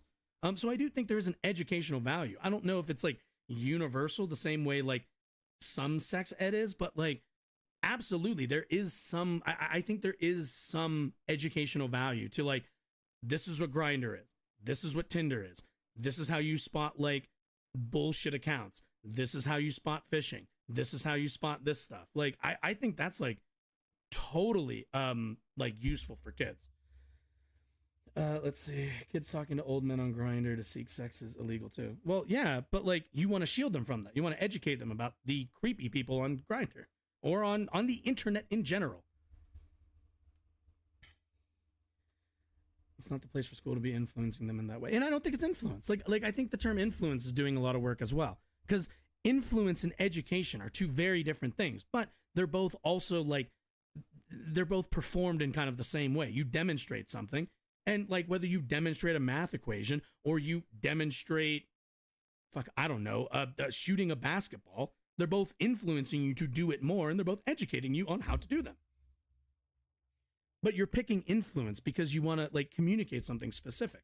And like, there's a reason why I think people do that. And it's because of this like panic over sex ed and panic over this stuff. And I don't think it's really worth the panic. It's not all that controversial. Like taking a step back and like taking a deep breath and being like, okay, what are we actually looking at? Because like the idea that like it's teaching kids to hook up, do you not think kids are going to hook up regardless? Kids were hooking up when I was like 12 and 11. Like, this isn't like kids start expressing themselves sexually, especially now, a lot earlier than when I was younger. And I think I mentioned that earlier. Like, these kids these days have so much access to the internet. It's like kind of disturbing how much they do, but we have to accept that world. We're already there. So we either educate them or we let the internet do it. And I personally would rather have an educator, somebody who doesn't, who isn't trying to sell them ads, who isn't trying to steal their data, who isn't trying to, isn't trying to steal their identity, who isn't trying to predate on them. I would rather educators be handling these topics and this kind of, and educating about these kinds of interactions that they're going to inevitably have on the internet as adults and as young adults, certainly.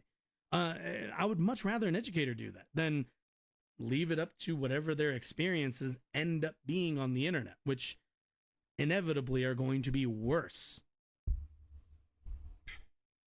Point is basically a type of porno to influence kids to engage sexually in a very specific way. Well, okay.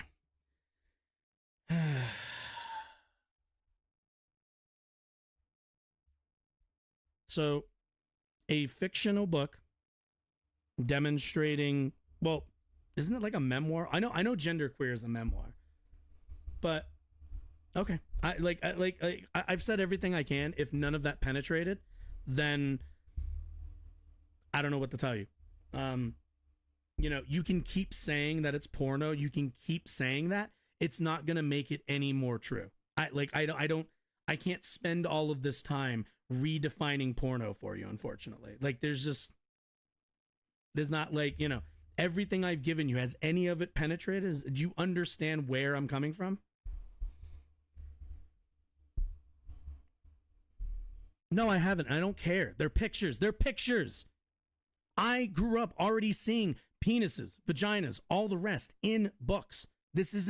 I'm not going to be offended by that. It's not controversial. It's not. Second of all, I want to also mention, this is a uniquely American issue. This is a uniquely American phobia that we have, or maybe not phobia, I should say. It's is prudish behavior, this like uncomfortableness around the human body and around sex and around adults and all the like nudity, everything. All of this is a uniquely American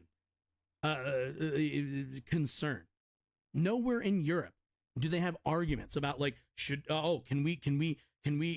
kids have voluntary access to text that might be ahead of their reading comprehension, or maybe their content the barriers, I guess. Like, they don't have this conversation. They go, oh, well, if my kid's interested in it, they should read about it. They should get some kind of info from it.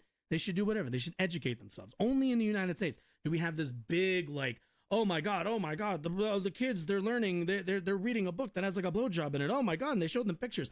If it was all words, you would just say that it's describing a blowjob. If it was pictures, you would say that it's depicting it. It doesn't matter. What your issue is that kids have access to something that has a sexual act in it. At the end of the day, I don't care. Nobody's forcing these kids to read this stuff. If they're interested in it, they will pursue it. If they're not, they won't. And if you're a parent and you have an issue with your child reading this, then you should probably have a good enough relationship to know what your kids are reading and what they're not reading. That's also kind of on the parents on that end. Why parents want chance? Like, I get why parents are upset. It's because they're conservatives. Like, they're upset because, like, at the end of the day, they're upset because they feel this lack of control. They feel like there's this that these teachers are taking over as parental guiders of their child. And they are kind of right. That is what teachers are. Once their kids are of a certain age, these kids go to school and their parents are now no longer their primary information source. These kids are now not tied to the ideological biases, to the educational biases, and to the educational limit of their parents. Kids come home every single day in this country and tell their parents some fact about the world where they go, I didn't get taught that when I was your age. And that's because times change. It's like, this isn't like new. This isn't a new thing. Parents have always felt this like discomfort that they're no longer spending. When your kids are between the ages of like 1 and, well, I guess 0 and like, I don't know, 6. I don't know when, maybe like 7. I don't know when kids go to pre-K, but like, you're the only one influencing them. And they get to that age to go to school and suddenly they're not yours to control anymore. You don't know what they're reading. You don't know who they're talking to. You don't know what they're talking about. It's terrifying. And I'm sympathetic to that. But these parents aren't normal. Like I have no other way to describe this. They're just not in the normal range of parent who's scared they're losing connections with their kids. I get it, but like, this is such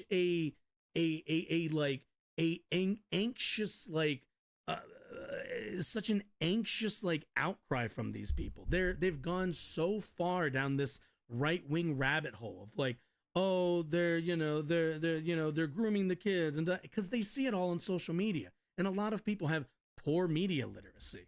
But we can't stop educating kids because a bunch of adults have no media literacy and can't tell the difference between a right-wing narrative that's drummed up mostly from making them anxious and scared and the reality of the situation. Because if we really want to talk about the danger of kids and the danger of, if we really want to talk about books that put kids in danger, it's the Bible. Like, let's be honest here.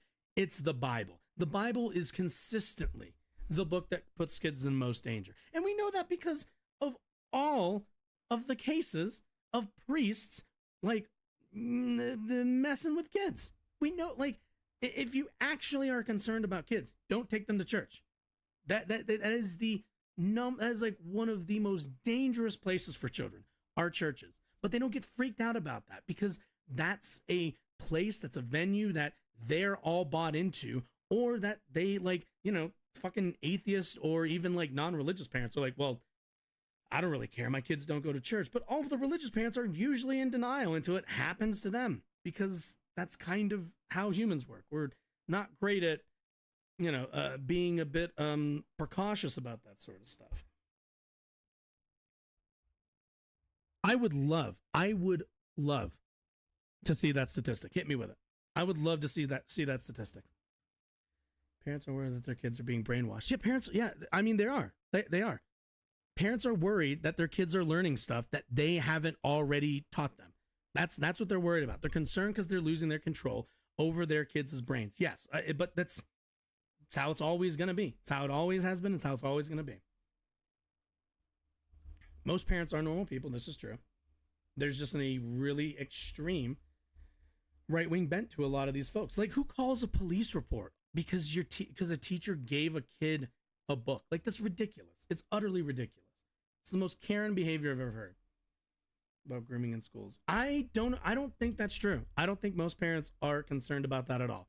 I think there is a very loud minority, the same way there's always been a very loud minority in the conservative movement, of parents who have a problem with, showing anything that's outside of their ideological bias, their ideological preferences in schools. That's, we kind of already see that. That's why they oppose any kind of sex ed. This is a good reason for a lot of that stuff. Anyway, I'm going to continue with the video. You go get me that per capita study. Examples that you are asked me for one.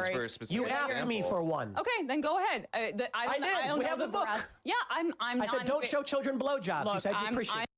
Oh no, Twitter. Gas Guru. You're making me worry because you picked Twitter. Is this gonna be? It has sources. Okay, I hope it does.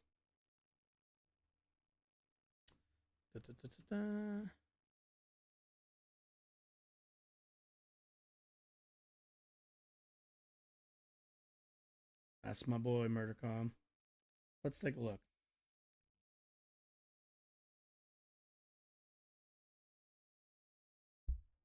Let's see. Sexual abuse cases per 100,000. Public school teachers. What the fuck are these sources?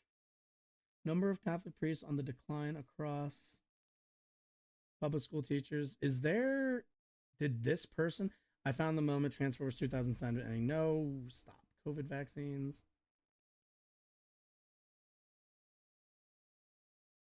Do I really need to? Okay. Fast facts. Oh, Jesus Christ. Where did they pull this from? Okay, sexual. Okay. Let's see. Cases. Oh no. Cases. Wait, sexual abuse. Teachers and priests kind of makes sense. Yeah.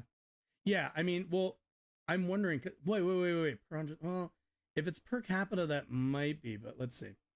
The current vanguard of the right of rights and acceptance for pedophiles, for which there is a rebrand attempt to is closely associated with the LG.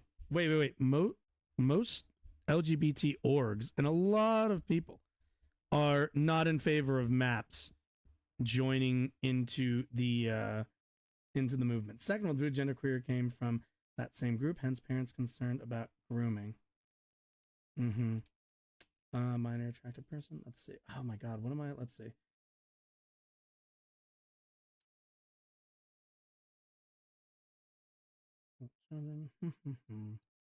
What am I looking for again? What is it?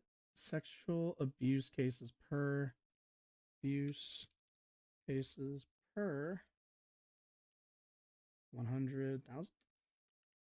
Let's see. We can find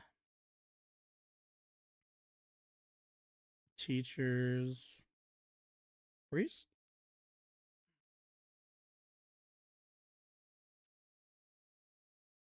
Let's see. Oh, r/Catholicism. This thread has been archived. Let's see. Cover roads aren't specific to the church, though. Guaranteed they're happening in public schools. Oh, too bad we don't. Let's see. I like to warn about my concerns because truth and representation is essential to the message. Bad claim. Just at a glance, this doesn't even make a Catholic make Catholic priests look good in the slightest. If you make a generous estimate for about 6,500 priests versus 12,500 teachers, that means that every 100,000 sexual abusers, a whopping 6.5% of them, are priests, putting that next to worse than 12.5. I just checked by myself using the 2020 UC. Oh my God, this person has no methodology. That brings me to the second point. Data representation should come from an explanation or a methodology so people can double check the graph. All we get is a handful of links, websites with zero context. Okay. We'll read this, and I kind of tend to agree with a bit of this because there's no way for me to like check any of this. This is like a weird JPEG that somebody built, which not saying that it's not real, but I want to read this person's very long diatribe. Bad claim, just at a glance, this doesn't even make Catholic priests look good in the slightest. If I make a generous estimate from the chart of 6,500 Catholic priests versus 12,500 teachers, that means for every 100K sexual abusers, a whopping 6.5 of them are priests. Putting that next to the worst rate of 12.5 for teachers is not the least bit reassuring. I highly suspect that whoever made this chart messed up with the math and in an effort to produce a bar graph where teachers are worse abusers. Sure, that comparison may be true, but these numbers look wildly off to make priests look really bad. Let's see. Baseless claim. This isn't. Let's see. This isn't in the graph, but the OP on Gab. Oh Jesus Christ! Who shares this image says your children are far more likely to get molested in public school teachers than by priests. This is not the data by itself. It's actually a logical error. For example, only 200. Jesus. Yeah. No methodology. One link is inexplicably cited twice in a row, and there's a random link to an article about how the number of Catholic priests is on the decline. My guess is that this was a source of priests. Yeah, Gas Guru. This is kind of a trash source. I'm sorry. I can't take that one seriously. Anyway, continuing. I'm not in favor of censorship. This book is gay. Is a book that teaches the individual reading it how to use adult sex apps, and holy crap, there are things described in that book that, you know, I can't even describe. I'm buying it. I can't even, bro. We gotta have it on the table. Oh, you're buying the book, right? I don't disagree with that. I don't like giving these people money, but I think it's important to know and for people to read this stuff. But the book describes things that go well beyond sex and kink into what I would describe as dangerous behavior that can result in serious. Look, when they talk about consuming feces, what the fuck is he talking about? And it goes beyond that. Wow. I'm like, you're talking about things that can cause serious harm to a person, let alone a child. When she says it's a great book and defends the idea that children would get it, I have to wonder. I almost don't have to wonder. It's a question of Okay, so let's be clear. This is the way that Tim Pool makes a claim while being a coward and not making a claim. Also, let's see. Exclusive. What's the trans sequel to this book? What? Wait, really? Jesus, this is so, okay. Anyway, continuing. Sorry, I'm just like looking. We really think I want to see if I can people find like a just page don't know out what of they're this. talking about, or does she actually? Does Emma actually want children to have sex with adults? Emma had one thing on her mind when she came in here, and that was disagree with Tim Pool. There was not any brain. Man, this dude, it's really funny how obsessed these guys are with the LGBT community, even though like they've got each other's dicks in their mouths the entire time. It's like, God damn, do you like this entire thing should be labeled as pornographic. Jesus Christ. Fucking jerking each other off constantly. Main function going on. But then again, I guess if you're Tim Pool's what friend does and you've Tim been paid Pool to be say? there. Challenge it, because the maybe, whole thing, dude, but she's an idiot. Maybe, but that's giving them the benefit of the doubt when they're trying to get kids on Grindr. No, how progressives view all of this, right? Like the patriarchy, they want to tear all that down, but they want to progress beyond all institutions, barriers. They think that. Yep, this is true. I do want to progress past arbitrary, what's it called? Arbitrary structures. I do think unjust, arbitrary structures are bad. Yep. Laws that protect children from sex is actually hurting them. So, right? It's causing them harm. Like, that's what the academics and ideologues of progressivism believe. Yes. Emma, and by progressivism, he means literally all doctors, all psychologists. Is not that. The entire field Emma of is not she is not, she's like, her head is so empty. And that, like, the whole point of her coming here was to get something that, and the same thing goes for like the whole Minority Report or whatever. Majority Report. They're just looking to dunk on Tim Pool. She came here hoping to. Also, I noticed, who was that? Was that MurderCon? No, it's still Gas Group. All right. So, the monkeypox story. Like I really have to cover this. This was like months old. On July 22nd, CDC Director Rochelle Walensky was interviewed. Let's see. She noted that 2 children had contracted monkeypox, both of whom could be, quote, traced back to individuals who come from the men who have sex with men community, 2 gay guys, or at least, I guess, a gay guy. Yeah. On July 23rd, World Health Organization declared monkeypox a global health emergency. Later that day, Marjorie Taylor Greene shaded Walensky's segment about monkeypox in children and several over social media. If monkeypox is a sexually transmitted disease, why are kids getting it? By the evening of the 25th, only about 48 hours after the initial post, Greene saw significant engagement accounts. I don't care about Marjorie Taylor Greene. Misleading, monkeypox transmitted solely via sexual interaction. The claim that monkeypox is spread exclusively through sex has already been debunked. It is well established that any close contact can cause transmission despite the virus currently being present within a particular community. A reality that health communicators, fact checkers, and news organizations have been trying to convey for months. Months later, the narratives have persisted among extremist groups. On the 24th, Long Island Proud Boys chapter on Telegram forwarded the hate speech-laden post from Gavin McGinnis, who posited that monkeypox comes from decrepit perverts depicting sexual relations as violent, drug-ridden, and unsanitary. Yeah, so that's monkeypox isn't transmitted sexually.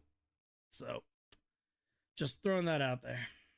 Get some kind of way to dunk on Tim Pool. So, now you're well, right. I mean, it's there very are easy to dunk on people Tim Pool. that know theory I do and it at least once a actually week. believe it's good to have intergenerational relationships. People like Herbert Marcuse and It can be, you know, but it's not exclusively. Gail Rubin, I think, is her name, and the people that write queer theory books. You're totally right. Emma's not one of them. Emma is a useful idiot. That's why she was also. If there was any truth to the kids who contracted monkeypox through sexual interaction with the person that they traced it back to, don't you think there would be some signs to that? Somebody would be arrested? Something? You know? Isn't that, you know, if it was sexually transmitted, don't you think that's something that the authorities, that the police would have investigated? You know, that's pretty... You know, if it necessarily had to happen that way, then there would have been an investigation. But there wasn't, was there? It was just kind of a thing that people said online, even though it's not true. So, who not in today's society, that would be homophobic. Well, yes, what you're saying is a bit homophobic, yes. Cops don't want to get canceled. Cops don't want to get canceled? My dude, have you met cops? Cops don't give a fuck. Cops don't give a shit, bro. I grew up in a cop family. Don't tell me about what cops don't want to get canceled. Cops do not care. Screaming about supporting trans and also women what is even getting in canceled? Women's sports if it's in because public. even No, if they it hurts they don't care. some of the competitors. You're saying I'm because a big. I know more cops than you. I'm gonna tell you right now, they don't care. They don't care at all. The only cops that care about that sort of stuff are bad police officers. That's the only people who do care. The only people who care about getting canceled for doing something either racist or egregious are bad cops. That's it. Fuck, don't change their language. What are you talking about? Either there was an investigation or there wasn't. Was there? There wasn't. Was there? Meaning there's no evidence that it was sexually transmitted to that child because I think the person that they tied it back to was like their teacher or something. So yeah. There's equality officers who constantly go to police stations to re-educate them. Yeah, because police precincts aren't exactly, just like a lot of workplaces in the United States, they're not like squeaky clean places. A lot of the people who work there can be shady individuals and can be racist and hold biases. You're saying Emma Vigeland's advocacy for pedophilia, I don't know if we're gonna have isn't time that she herself is a pedophile, but that she stands opposed to like institutions, laws, and anything on the right, anything that comes out of your mouth, she's going to oppose. She had no idea. I will say this: the reason why I can agree with that is, for one, I don't want to give them the benefit of the doubt because I think they know. Let's see. U.S. of monkeypox in U.S. When was that? 2022? Fourth country outside of Africa countries with endemic Mpox who experienced an outbreak in 2022. The first case was documented in Boston. As of August, Mpox has spread to all 50 states. It's spread everywhere. Rate of monkeypox 2022. 17,492 confirmed cases. Monkeypox there in the U.S. Okay, so a complete anomaly to see the spread amount in children compared to other age groups. And the spread rate was coherent with that of the gay community. So what is your actual claim? Say the thing that you want to say, because you're trying to say something without saying it, because you know that it sounds ridiculous and you know that you can't substantiate it. So say the thing that you want to say, then prove it for me. That's all I'm going to ask you to do.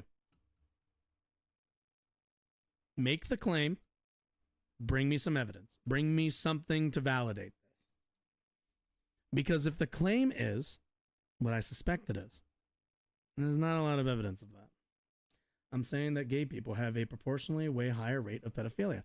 Okay, lovely. Now, show me that in terms of the monkeypox case. Because that's what you're getting at, so show me.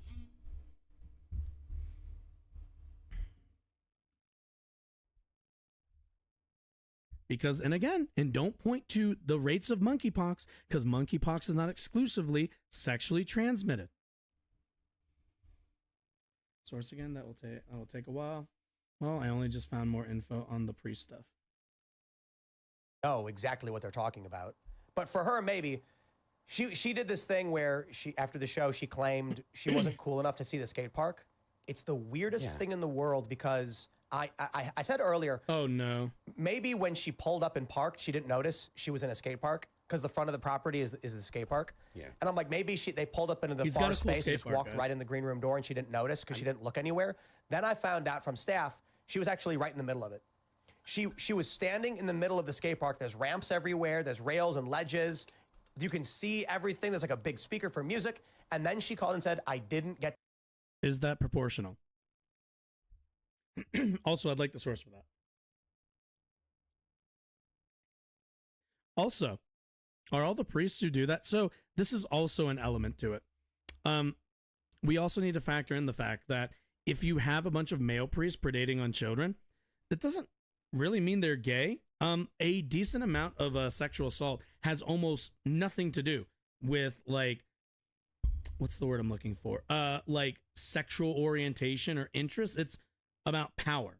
Rape as a, like, as we understand it, is about power and not so much about, like, sexual desire. There's an element of sexual desire, obviously, but a big part of it that we see is rape. Is execution of power. Sites, law, edu, juris, Okay, let's take a look. All right, you know what? I'm going to turn this off because we're just never going to get to it. Let's take a look. Boom. Close that. Also, the only reason why I'm taking this off screen to open it is mainly because you just never really know if someone's going to give you a sussy website or something. Just for my own personal protection on that one. All right, cool. Let's see. March 2019. Catholic priest sex abuse scandals. How the media shapes the public perception of child abuse in the Catholic Church. Wait, what is this? Juris Magazine. Student debt in law school? What the fuck even is this? Banner were designed by Megan Collins. I should have had the Quince University School of Law. What is this? Does this say Juris Magazine? It's like a law journal, I think. Looks like a law journal.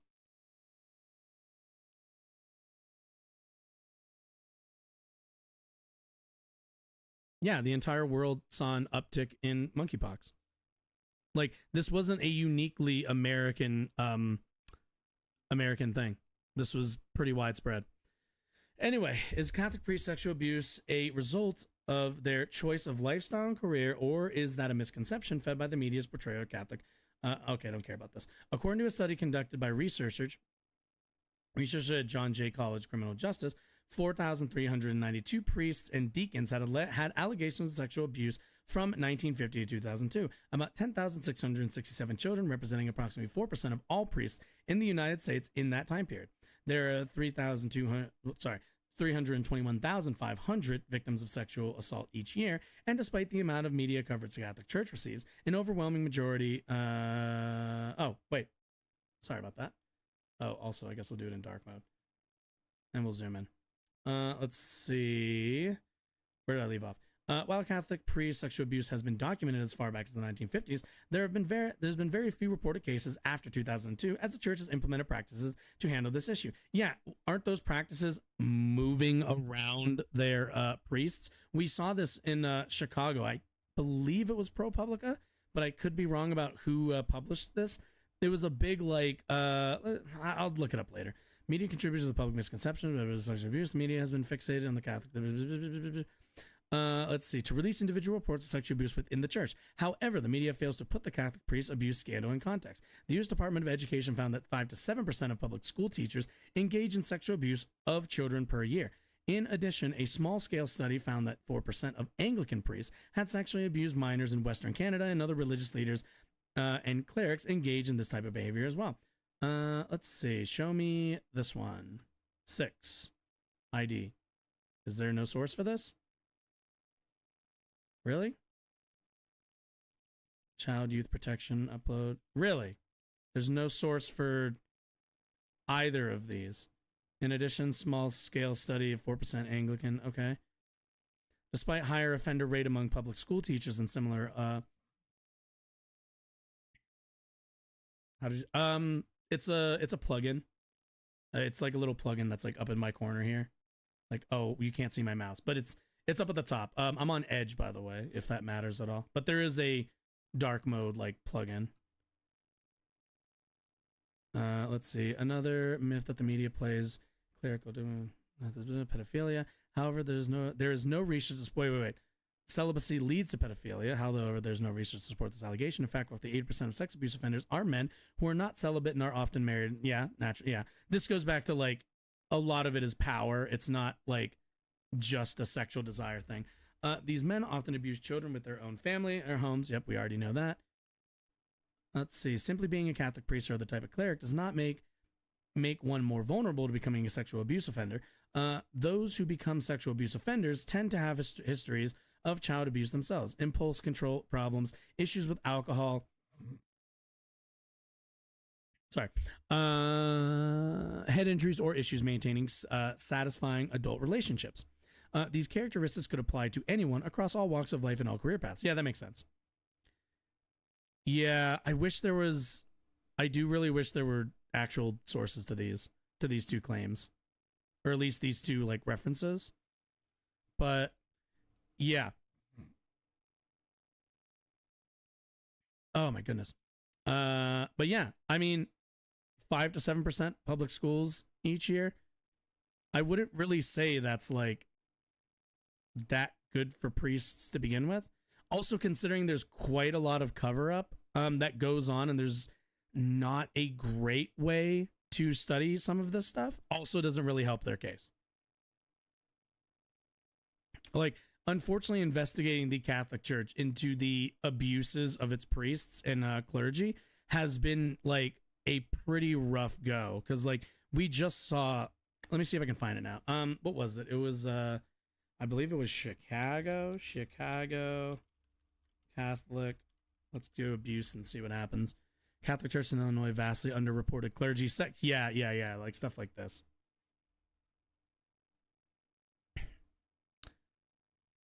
There we go. Vastly underreports clergy sex abuse, and this is like recent. So, yeah, at the start of the 5-year investigation, which means this investigation started in 2018, right before that article was published, by Attorney General Cardinal Blaise Cupic, whatever, told seminaries and archdiocese of Chicago had, quote, posted all the names of predatory clergy as the investigation neared its end. Cupic kept adding names. Oh my God. Oh, it's because I have ad blocker. Yeah, fuck you and your ads. Was singled out. Church was singled out. Responded to a video posted on YouTube and written a statement.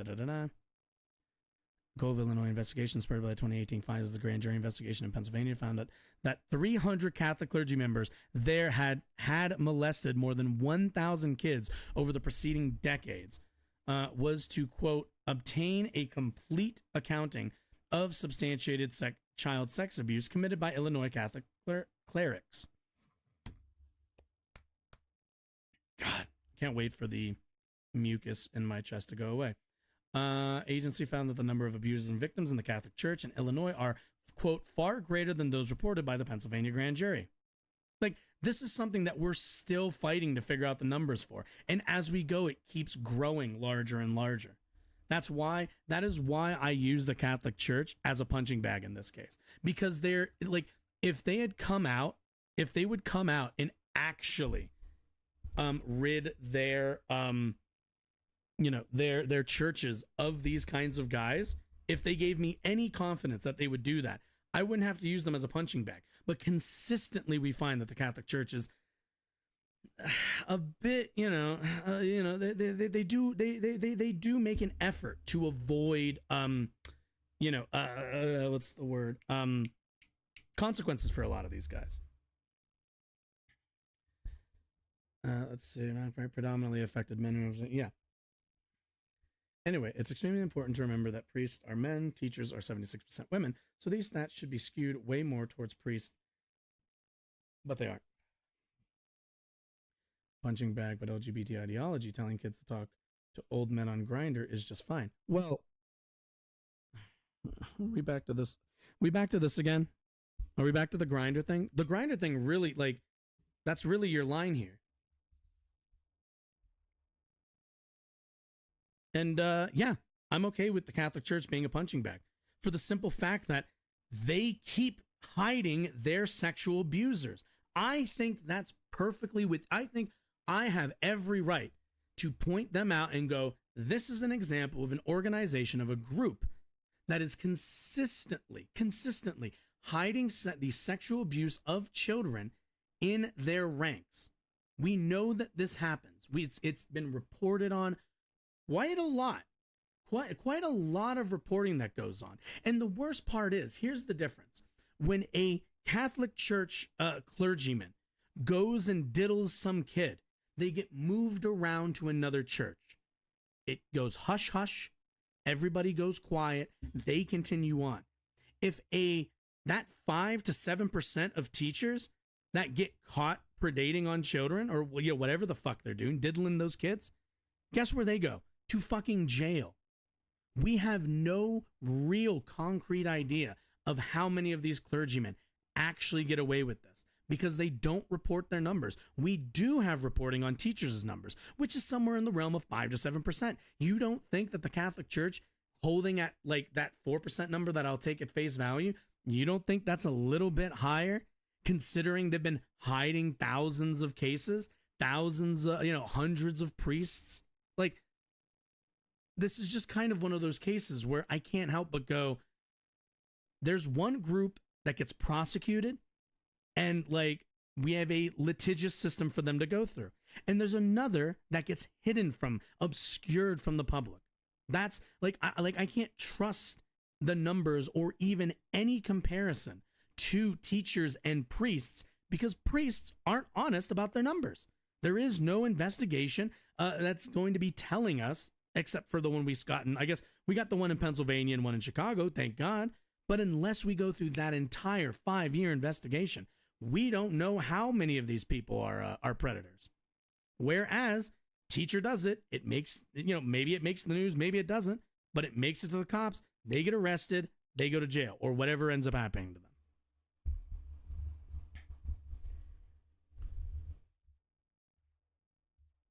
How many LGBT are predators in schools? What? How? Wait. We don't know how many. Wait. The numbers. First of all, the numbers. We have, yeah. There's no evidence. There's absolutely no evidence that there is any prevalence of sexual abuse from specifically LGBT, Q teachers. There's no evidence of any of that. We have numbers for sexual assault. It's 5 to 7%. There's probably a number in there that's what? You would need to find the overall number of sexual assault cases, or at the very least the percentage. We know that's 5%.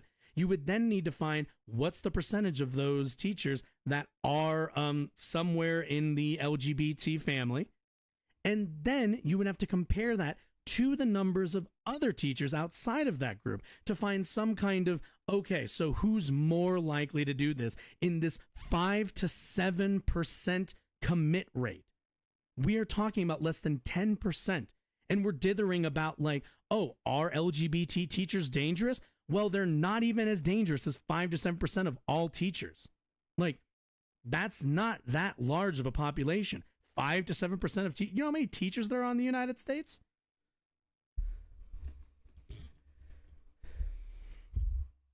Let's see. We don't know how many. I mean, I'm sure there's tons of teachers who are on the LGBT spectrum, but again, which percentage of those are committing predators? Are being sent into schools full of. Wait. What do you mean sent into schools? What it sent into schools? So there's like a organization that's like sending them. They're like, what is this? Is this George Soros? Is this the usual? Is this the usual like George Soros take with the like, oh, the Jews are sending them into the schools to whatever. And how leftists think incel dom is associated with the right wing, if anything. What is incel dom? Is the dom dominance? Is that the sort of the right wing? If anything, we are more associated with the left. I have no idea what incel dom is. Captain Cold, I apologize. Drag story hour and stuff? Heavily organized? Wait, drag time. Wait, what are you talking about? Drag time, what is it? Drag queen story hour? Those aren't teachers, those are performers. Those aren't teachers. Also, those people don't hire teachers. To be a teacher, you have to like get an education. You have to usually get like a doctorate or something in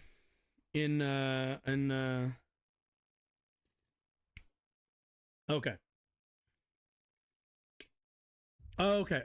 Understand. Is associated with the right wing.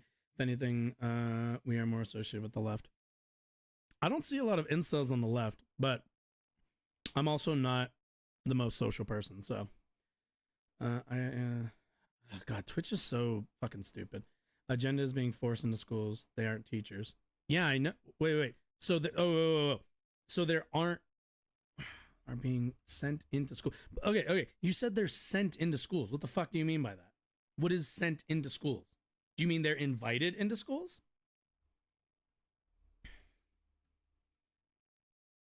Also, what do you mean forced into schools? Is somebody forcing the gays to go the LGBT agenda? I'm like, is that like they go to schools to give these shows or talks or whatever? Okay. Is that weird? People go to schools to have talks about a lot of stuff. Forced as in they are given a platform and access to kids. That's not forced. That's not really forced. but a lot of things are given a platform to kids. We have people who come in and do what's the thing? Job is it? No, it's not job fairs. It's the career day. We have career day. We have people come in and talk about their careers to kids as well. They also get a platform. What's the requirements now? Okay. Okay. Say we worship people like Andrew Tate when Andrew Tate's exactly the person who laughs at us.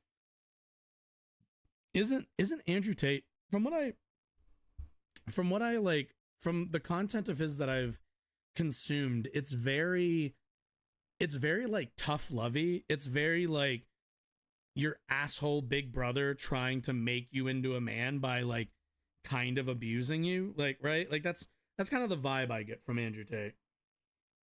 He's the abusive big brother doing it for your good, for your own good.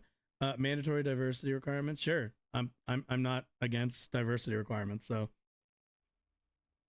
I have no problem with kids being forced to be around other races and identity types.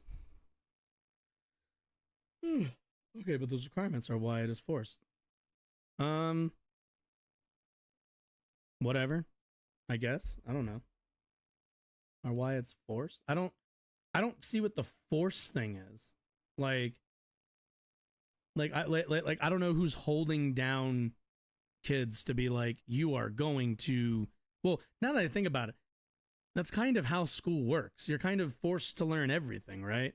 Like I don't have a choice to learn about history. I have to learn about history. I don't have a choice to learn about algebra. I have to learn about algebra. Like, multiplying at high rates, very soon we will no longer be a minority. Captain Cold, can I ask why you're in incel? Can I say that? I'm not going to get banned, right? You just can't put it in chat, hopefully. Point of school is to learn and prepare yourself for life. Yeah, and we force kids to learn things.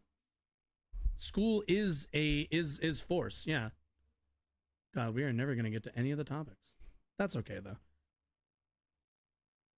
Maybe we should just play video games. We're into the third hour. We could just play, like, video games and... let's see. It isn't about learning anything. Let's see. Well, don't you learn about, like, art? Isn't it mostly like... Wait. They're reading books. That's literature. That's by definition literature. I'm autistic. I'm very low social skills. I have a stuttering problem, and I am epileptic. I could tell you more. Do you want to hear more? Sure.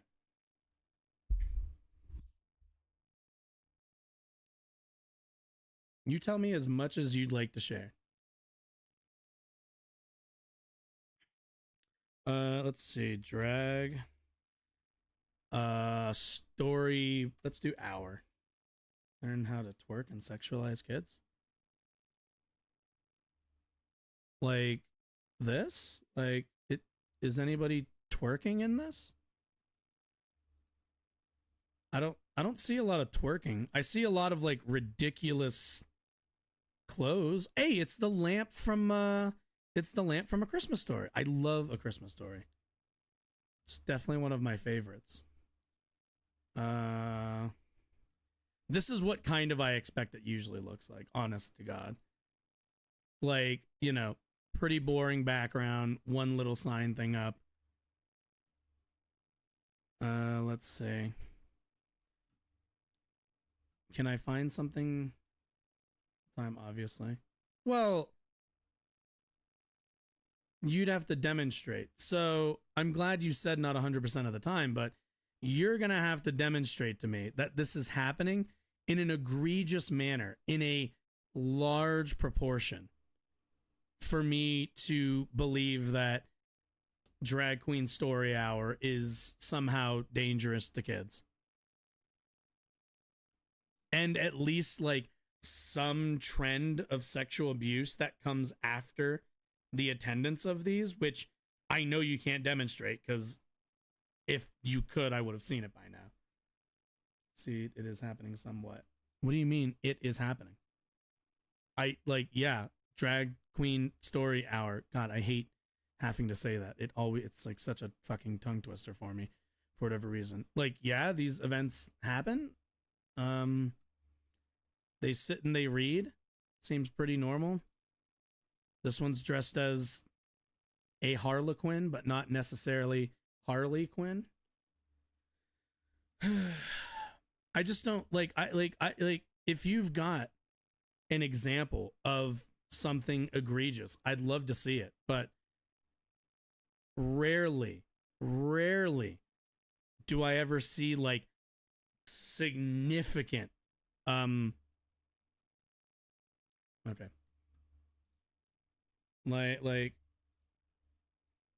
Okay, let's see. Is this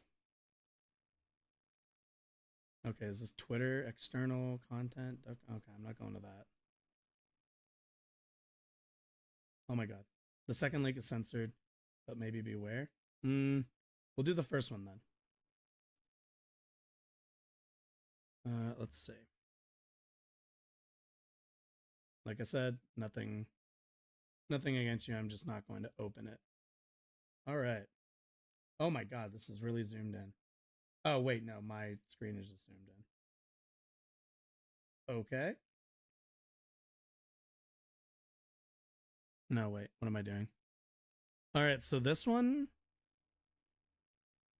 Okay. Okay.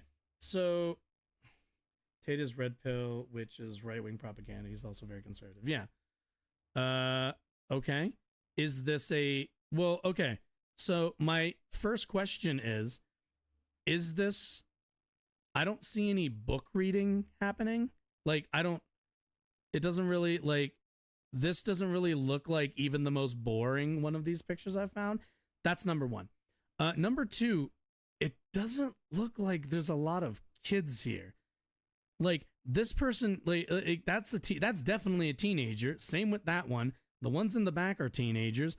The only one that's like a child is the one all the way in the back there.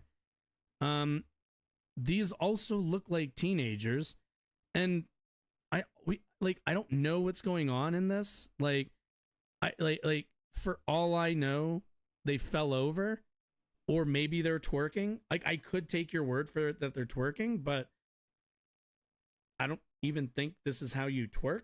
So, I mean, I'm pretty sure it's not, right? So I don't really know if this is like much of a. Okay, let's see.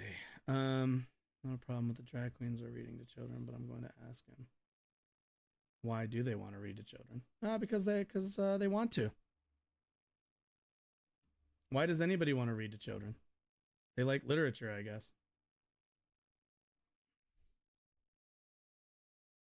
Oh, okay. I remember seeing this. I'm glad that they redacted. I'm glad that they redacted some stuff. Okay, let's break this one down. This is actually a good one to break down. All right. First of all, this is taking place in an ice cream shop. The sign that is "It's not gonna lick itself" is not a reference to anything sexual. It's ice cream. It's referring. This is an ice cream shop that they are in that is hosting this event. So the sign, like. You probably saw the sign and thought like, whoa. And like, if somebody put that up at like an event for kids, I'd be like, whoa, calm down there. But yeah, it's an ice cream shop. That's why that is there. Secondly, this person standing perfectly, like, not fully dressed in a kind of, I'm not a fan of this dress. Fan of those heels. Those heels look nice. The dress is a bit, the actual dress is a bit of, it reminds me a bit too much of like the Olympics' logo, but a dress all the same. Other than that, there's a kid in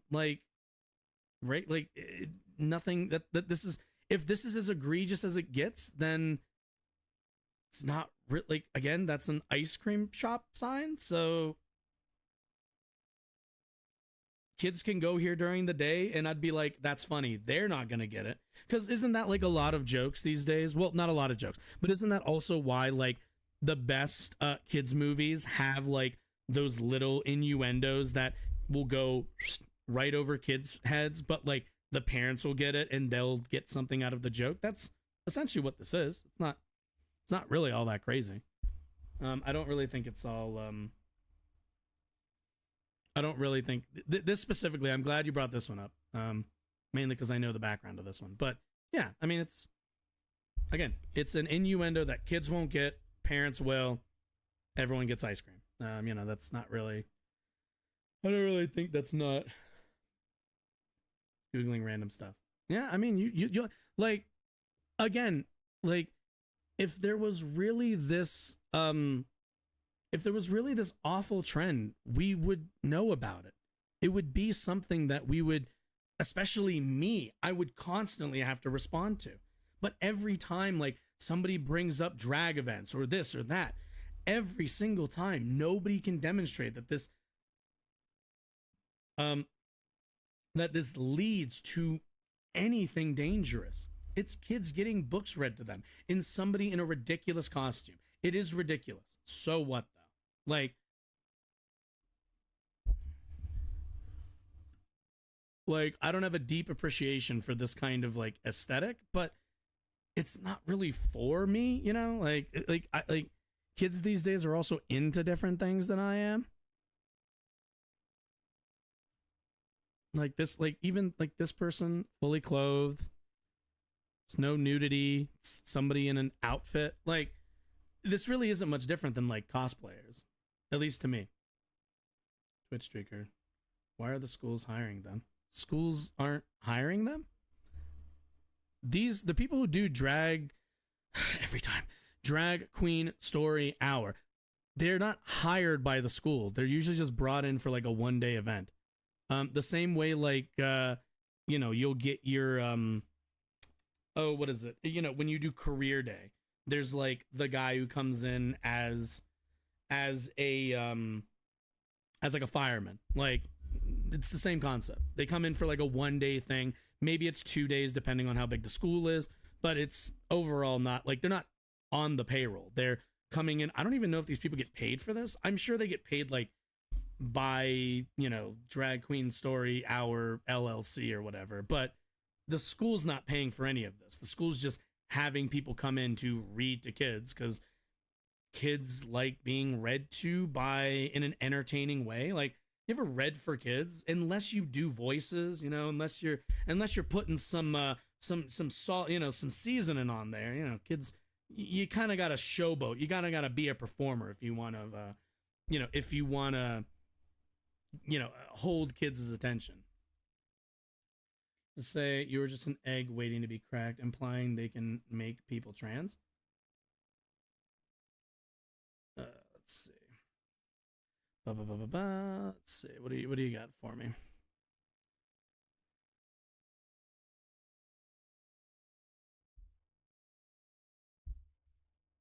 Captain Cold, why am I seeing a picture of Kenny Omega? And also, how did you know that?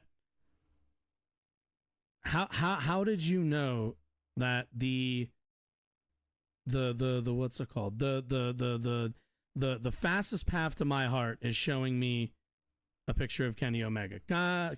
This isn't opening. I think I can find what you just sent me though. Can you? I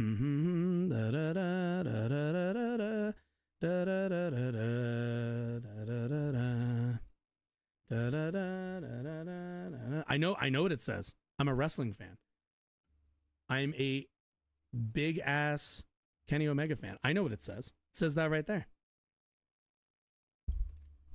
I don't even. When was this? This was on Dynamite. God, this must have been a while ago. Because this is still the old Dynamite. Like this. Yeah, right? Yeah, because this has the powdery logo at the bottom. It says trans kids. Love Kenny Omega. It's my favorite. Amazing match this past weekend. Why are schools higher than specifically? Right, I already answered that. I'd like to say you're just an egg. Yeah, that is like a whole thing. It's like an in-community thing. What's it called? It's like an in-community thing. The whole I don't. Okay, so the egg thing. I'm not 100% sure. I love the egg thing. It's like an in-community joke centered around like I guess it's kind of like an endearing term for people who are supporters or I guess we'll go with supporters or advocates or supporters of trans people. And the joke is like, if you advocate for them long enough, you'll just become trans. And it's kind of a tongue-in-cheek thing. I don't know if I love the like egg term, but like it's pretty harmless. So I don't really, kids aren't really going to get that. And even me, I had to look up what the context of that was. And I'm definitely leaving context out of it, but I mean, it's harmless.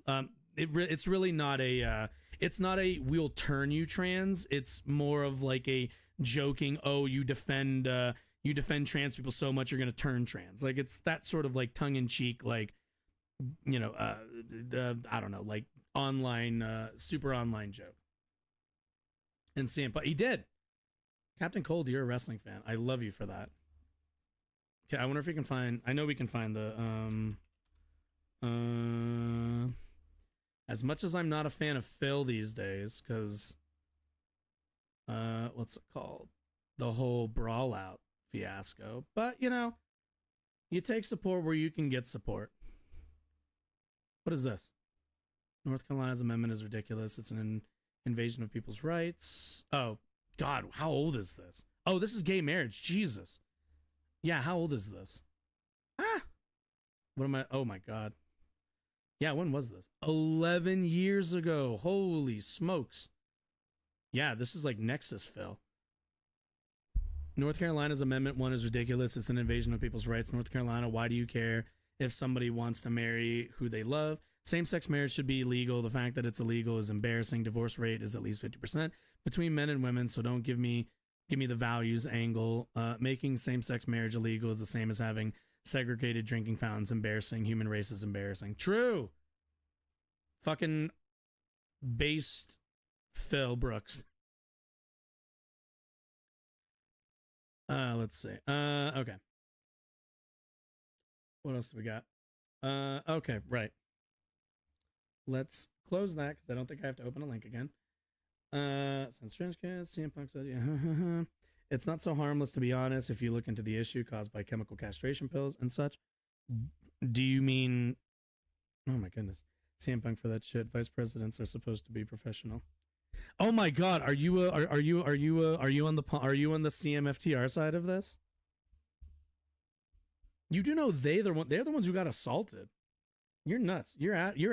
You're out in the woods, bud. I love that you're a wrestling fan regardless. Don't let this get in between us.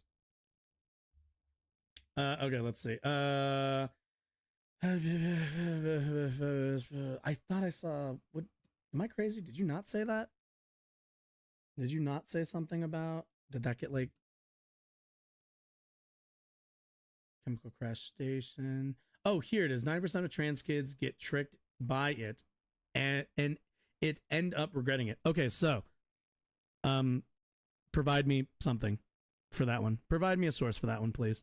I actually know the number, but I would love for you to provide me a source. And it's not 90%. Also, you would have to find the number that were like actually tricked, and then regretting it. So like, go ahead and look up the regret rate by all means. It was in the Tim Pool show you were watching earlier. Yeah, and Tim Pool lies. And also, I don't think he had sources. It was 90%. Yeah, that's not a real number. The young dumb fucks need a super kick. Need to super kick the ass home. Trust me. I'm definitely not. Mainly because I know what number, like I already know the number of the actual regret rate of trans care. It's not 90%. I can guarantee you that. I don't even need to guarantee you that. I super guarantee you that. I don't know why I said that. Okay, let's play video games. I got like 20 some minutes left. What are my options right now? What do I have? There's two stats. I'm talking about people who first went on the program.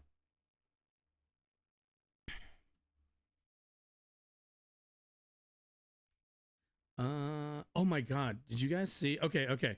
Can we pause? The politics for 2 seconds? Is anybody here a Puppet Combo fan?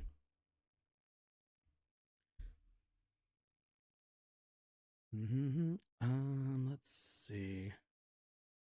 What's like? We could play Akamanto. Oh wait, what if we did backrooms? We'll just dick around in the backrooms while we do this. That sounds kind of fun. Yeah, maybe we'll do that. That seems like a decent idea. What does that sound? Is that my phone? No, it's not. Assuming it wants to load. Hello? Steam? Steam, are you there? Oh, okay. Starting. Okay, cool. Okay.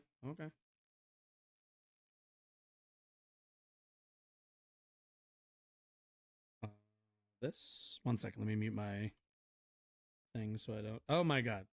Steam, now I don't need you. Okay. Press any key. Yeah. That's loud. Settings. Oh dear. Graphics quality, that's fine. Where is windowed? Thank you. There we go. Okay, this is really loud. Okay. Okay, now we can do full screen. Windowed, full screen. There. Let's turn this down just a bit because that's really loud. Oh wait, we'll just turn game volume down in general. That didn't feel like it did anything. Nah, we'll just turn it down. Sensor text chat, FOV, that's fine. Depth of field, mouse sensitivity, that's fine. Okay, cool.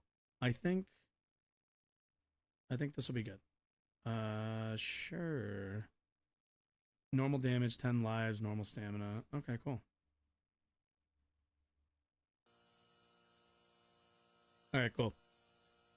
I'm gonna turn this down in my ear so I can... All right. Oh, it's not even loaded yet. My dumb ass. Okay.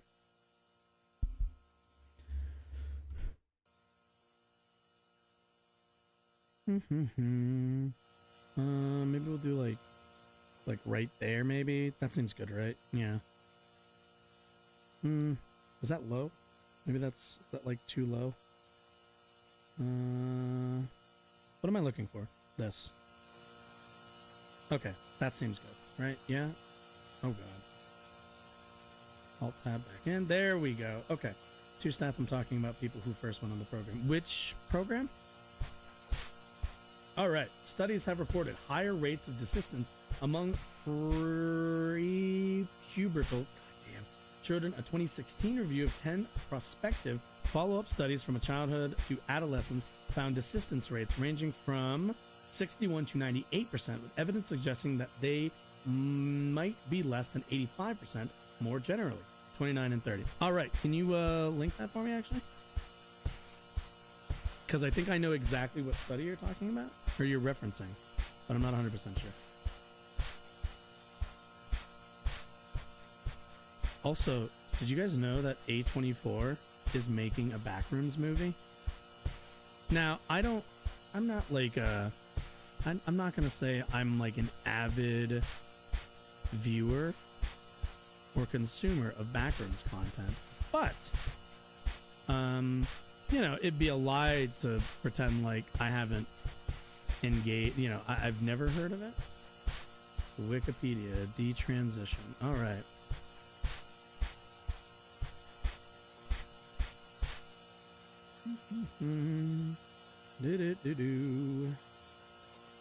Wikipedia. At least I don't have to. At least I don't have to think about that one. All right. Let's see. Studies reported. Okay, we'll just do that. Studies. Whoops. Nope. Reported. Backrooms could be cool with the lore stuff. Yeah, right? Like, also, I would be really nervous if, I would be really, really nervous if what's it called? If it was an A24. Like, I briefly saw that Five Nights at Freddy's trailer. I don't know. I don't know about that. Okay, studies have reported higher rates of desistance among... Okay, the thing that you just sent me. 85% generally. These studies have been criticized on the grounds that they include cases as desistance, where the child met the criteria for gender identity disorder as defined in the DSM-3 or DSM-4, although some would likely not have met the updated criteria for gender dysphoria in the DSM-5. Initial diagnostic criteria for gender dysphoria were only introduced in the DSM-3 in 1980, so early research on desistance rates might report inflated numbers of desistance due to the inclusion of gender nonconforming children without gender dysphoria. Additionally, 2 studies of childhood desistance were based on data from a Canadian clinic which closed in 2015 after allegations that they engaged in conversion therapy by discouraging social transition. Such clinical practices may also lead to inflated rates of reported desistance. Most childhood desisters go on to identify as cisgender, gay, bisexual, or lesbian. Let's see, 33, what is this?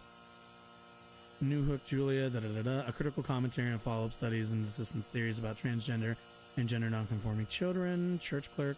I want to know what the other one was. Fuck, what was that, 34? Was that 34? Am I just dumb?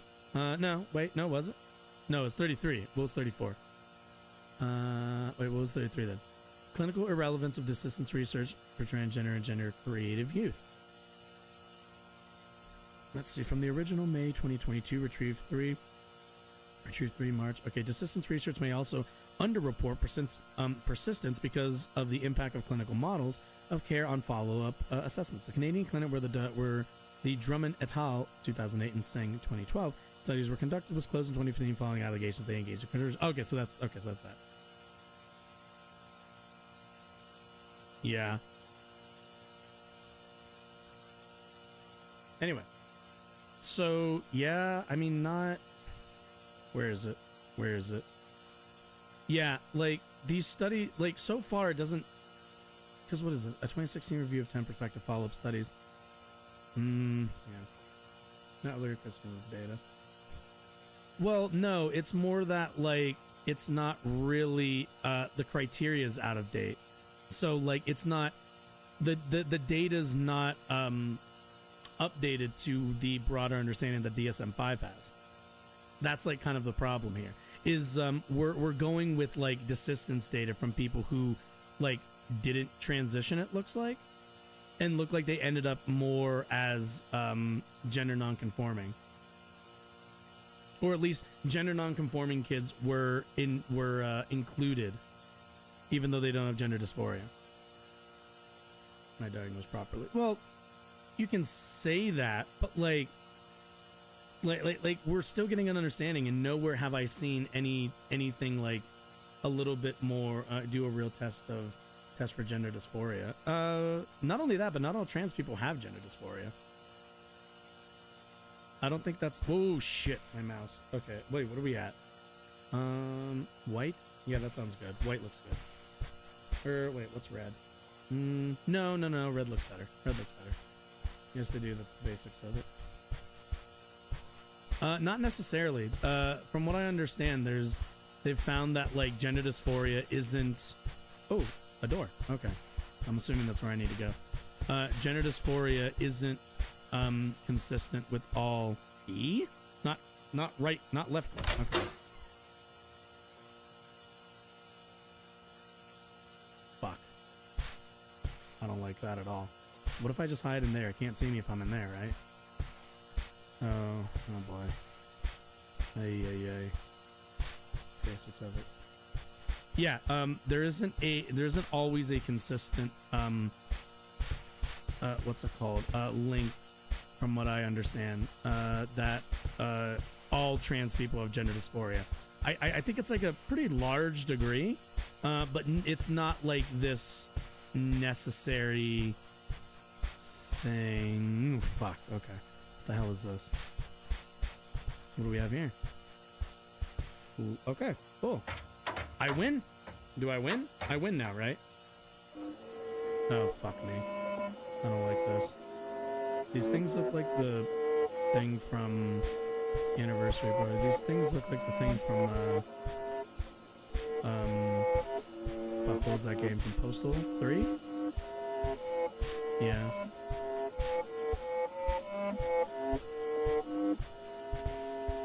Yeah, because also some trans people, it's not about like it's not always like a negative feeling of in their own skin. What was that? Of being in their own skin. Some of it is just a preference towards different gender roles. Like, I remember hearing, I think it was, wait, what? Okay. I think it was, I think it was Vosh who made this point about, like, you know, how many times, if you play video games, you know, if you've ever, I can actually pick my, oh, fuck, it's a thing. It's a puzzle. It's a puzzle. Okay. 4, 8, 1, fuck me. Okay, so, 3, 2, 1, 4, okay. 8, 9, why do I feel like I hear music? 8, 9, 4, 3, oh, fuck, I can't, I'm dyslexic, I can't do this.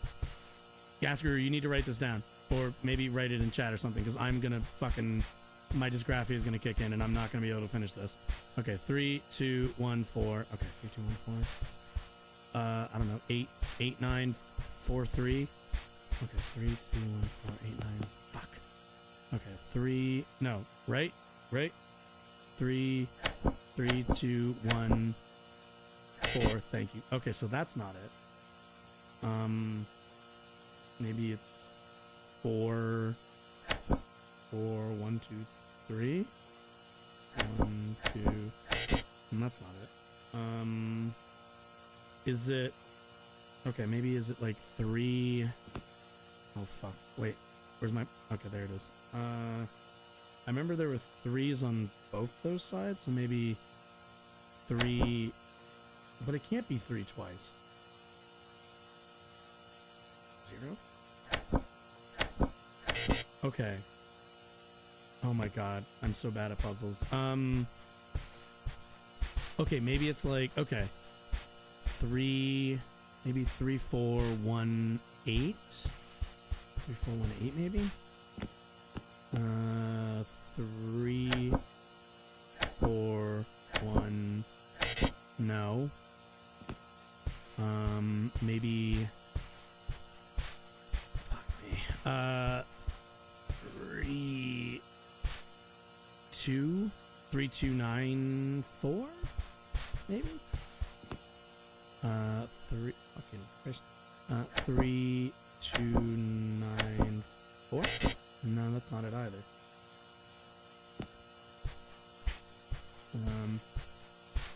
Whoa! Oh, fuck me. I can't look down all the way. Okay. Elevator code. What? Number across, number across, number across, number across. 1, 2, 3, 4. Okay, number across. So 3, 2, 1. I did that one. We did 1, 3, 2, 1, 4. Right? We did, right? 3, 2, 1, 4? No. Oh, God, I'm so stupid. I'm so dumb. I'm so bad at these. Stop. Stop. Pick it up. Okay, number 1, 2, 3, 4. Okay, I'm assuming the bottom part isn't the same. 3, 2, 1, 4.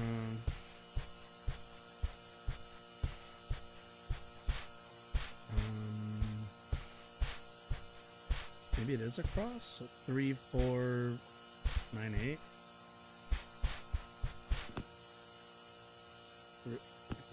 3, 4, 9, 8. Nope. Oh shit. What would this be? I feel like a. Fuck. You heard that too, right?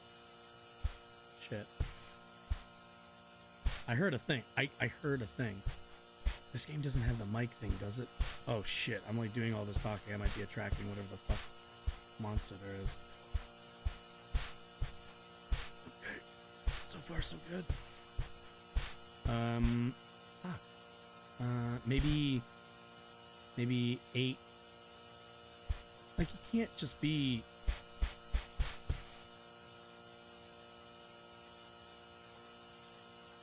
Elevator code to the left? To the left, maybe? Is that what it's supposed to say? 8. Maybe 4, 1, 2, 3. We did that. That was like one of the first ones we did. Is the going backwards. 4, 1, 2, 3. Yeah, no.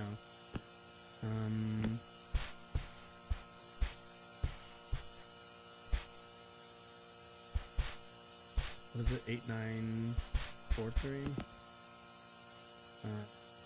8, 9, 4. Nope, didn't think so. Oh god. I'm gonna get so fucking killed in this. I'm too dense for this. Can we go back to debating politics? I was much better at that than I am at puzzles. I don't really like coming all the way back here either. Wait. Okay, the door's right there. Okay.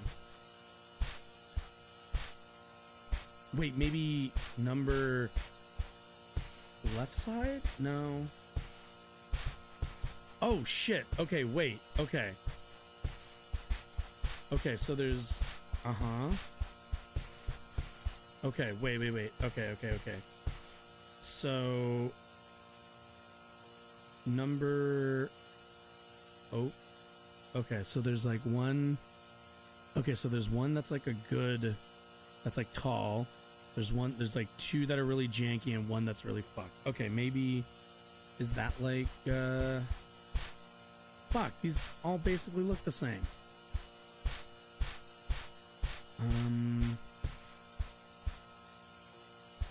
And it said like to the left? Yeah, these all are the exact same fucking texture. God damn it. Oh wait, okay. To the left? So what? This one is maybe 1. This one is 2. So like 1, 2, 3. It can't be 1, 2, 3, 4, right? Like it can't be, right? 1, 2, 3. Right? I didn't wait.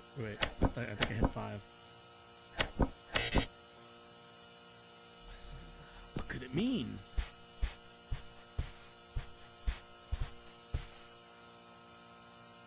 Okay. 1, 2, 3, and 4. Okay, the thing with the hashtag.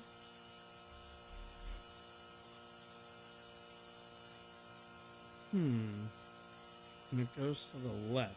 Okay. A bit odd.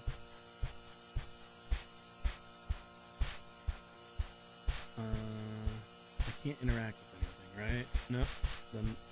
Doesn't really. Look at that texture. To the left.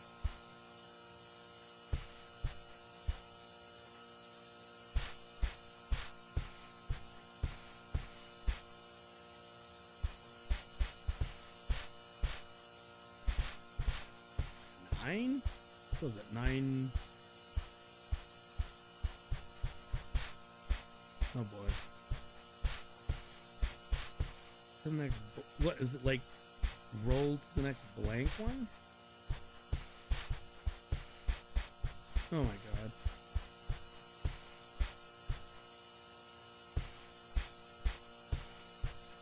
I should probably say while I'm stupidly confused by probably this really basic ass puzzle. If you've enjoyed any of what you've liked, if you've lurked, if you were hanging out in chat earlier, if your name is Gas Guru, you should follow, because I do these 3 times a week, and oh my god, and I could use the help with a lot of these horror games that are always big puzzlers. And I think I've demonstrated that I'm pretty open to hashing out arguments, and you know, what's it called? You know, I think I'm a pretty, you know, open. I leave a lot of space for disagreement and open discourse. I do not want to go back in there. So you should totally hit the follow button, and if you're watching on YouTube, hit the subscribe button. That would also be very cool. Once again, and help me build the channel and at some point understand this stupid fucking puzzle. Because, okay, what if I just like, could I just like, okay, wait. Okay, those don't do anything. I wish it gave you like some kind of indication that like some of them are correct.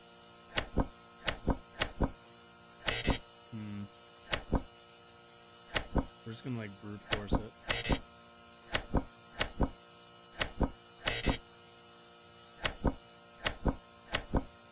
I think I already did that one. That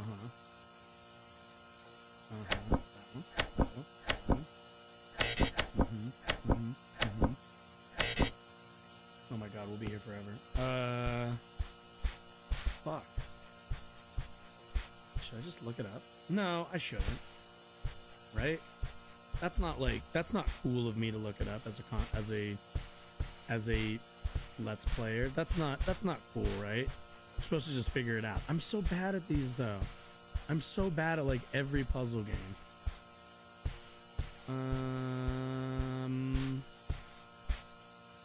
Okay. Okay, it's a hashtag thing, and then it's supposed to move to the left. I can't push it. Like, is it whatever number?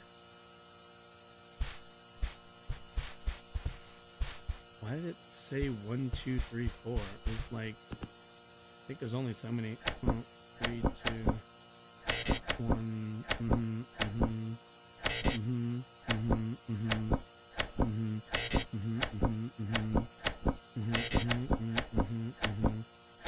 Yeah, I don't think it's gonna be 1, 2, 3, 4 in any capacity.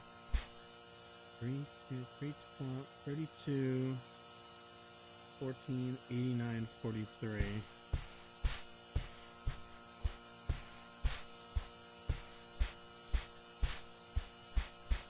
Oh, wait. Okay, wait. Okay. This would be 12. Okay. That would be 10. That'd be 6. That's 6. So 6, 6, 0, 1? 6, 6, 0, 1? 6, 6, 0, 1? No, it can't be 6, 6, 0, 1. But it can't be. Oh, wait, no. Okay, wait. Okay. What did I say this was? Fuck. No, that can't be it. Because you can't do 2. Right? Because this one is... That's 6, and that's 6. Maybe they're minus? So what is that? 0... 0, 2, 8, 4? 0, 2, 8, 4? 0, 2, 8, 4? 0, 2, 8, 4? 4, 8, 2, 0? Well, what would be the order? The order would have to be 4, 4, 8, 2, 0. 4, 8, 2, 0. Fuck. 4, 8, 2. Nope. Okay. The alternative one would be 0, 0, 2, 8, 4. 0, 2, 8, 4. 0, 2, 8, 4. Nope. Okay. Well.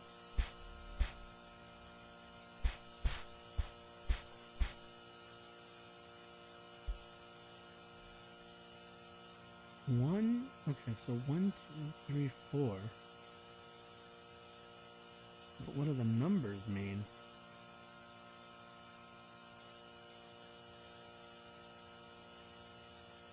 The elevator code is each number is the hashtag to the left, moving to the left. Did I like rotate this or something? No, can't really do anything with it. I am thoroughly stumped. Like, my brain, it pains with an inability to fucking do puzzles. I'm not good at puzzles. I don't want to look it up, but part of me kind of wants to look it up. Okay, I won't look up the solution. I'll just look up the, I guess the what's it called? The, like,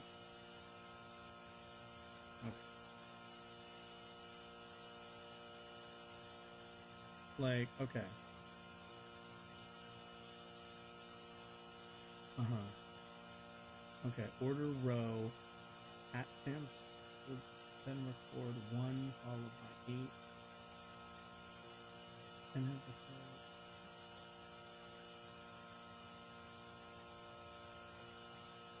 I don't want the code. I just want, like, the okay. Ah! Fucking ad blockers, man. Okay, function, all players. Okay, digit row, number on the back is 1. Order row on the back is 2. Oh, huh? Okay, wait. Oh my god, oh my god. Where's red? Give me red back. Okay. Oh, okay, so 1...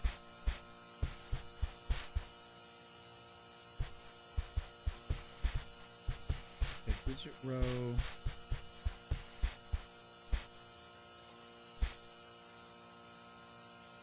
Okay, digit row block. Okay, the first one is 1, so I guess that's... Oh, okay, wait. No, do I understand this? No, wait.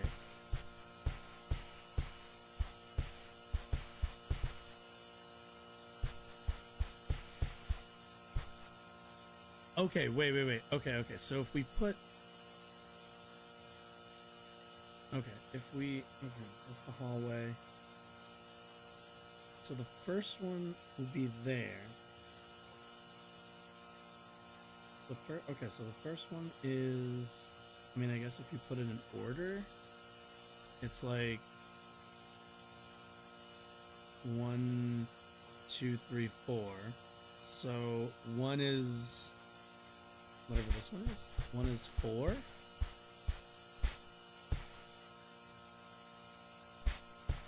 So this one's 4.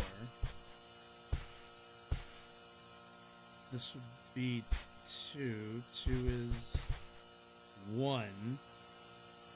Okay.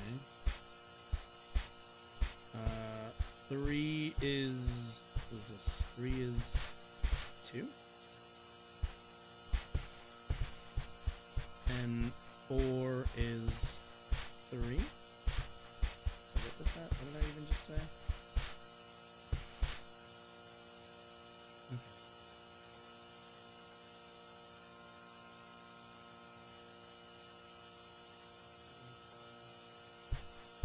Oh, I'm so confused. Where's the thing? Okay, so wait. Okay, so column with the thing.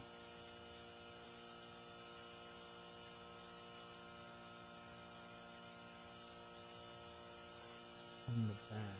Okay. Well, we're assuming that it's also starting 1 going down. It could be 4. They could be doing 4 and then going down.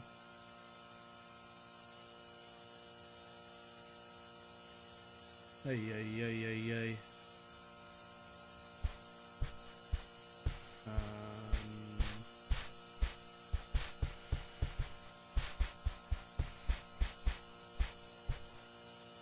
Okay. Where's the artifacts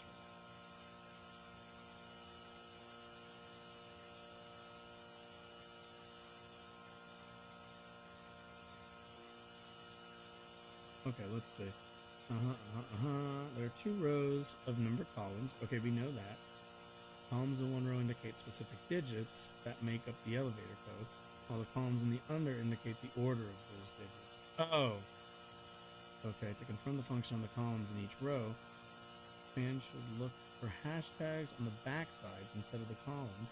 Indeed, the columns are marked with hashtags indicate digit order, and the columns that have no such markings indicates the code's specific digits. What? All of them. Wait, all of the columns have it. Is it really? Wait. Is it really? No way.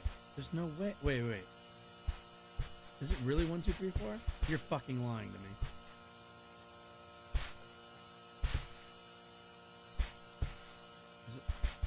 You're fucking kidding me.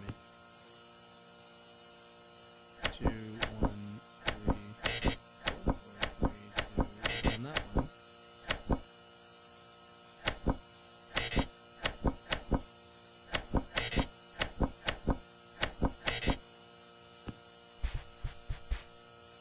Two rows, number columns, elevator, and the columns in one row indicate the specific digit. Oh, wait. Okay, that's why. Okay, so, fuck. So, okay. So, 9, 9, 4, 3, 8, 9, 4, 3, 8. Didn't we do that already? I mean, I'm sure we did. 9. Oh, I guess we did it. Okay, well, fucking egg. Alright, well. Oh, shit, okay. Was that like the tutorial zone? Oh, dear. Oh, boy. Alright. Oh, God, I can tell this is so much different. Oh, dear. Oh, I don't like this whatsoever. Okay. 1 second. Let me close this tab. God, that was... Okay, you know, call me what you want. But, yeah, I'm not good at puzzles. Oh, boy. Okay. Oh, boy.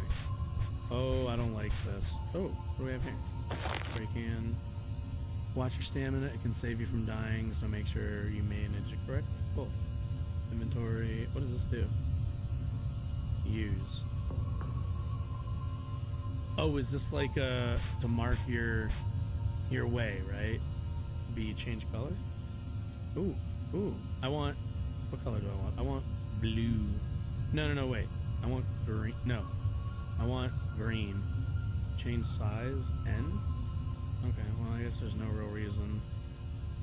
Okay, that's cool. Change size. Scroll bar rotate.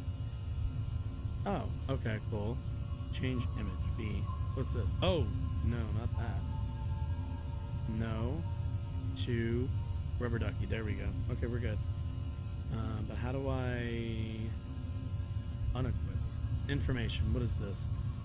For some graffitis. Okay, that's cool. Oh dear God. Okay, so that's... I can make like a... No. We probably shouldn't waste this. How do I unequip? Or something. Okay. Oh, fuck me. Okay. I came through that door, didn't I?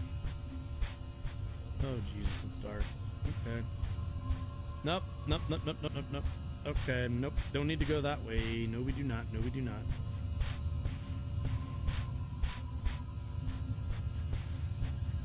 I wonder if Gas Guru was because of the gas stove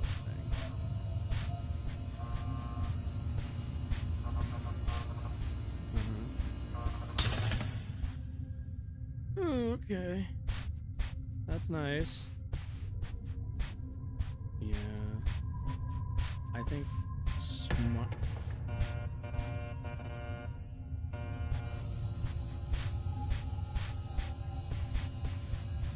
Nope.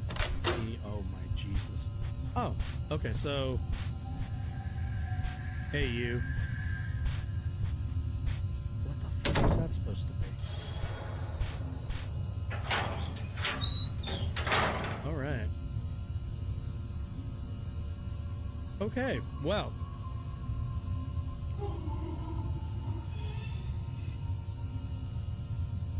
We're a bit over time at this point. I think I'm gonna hide in this locker and we will pick it up on Thursday.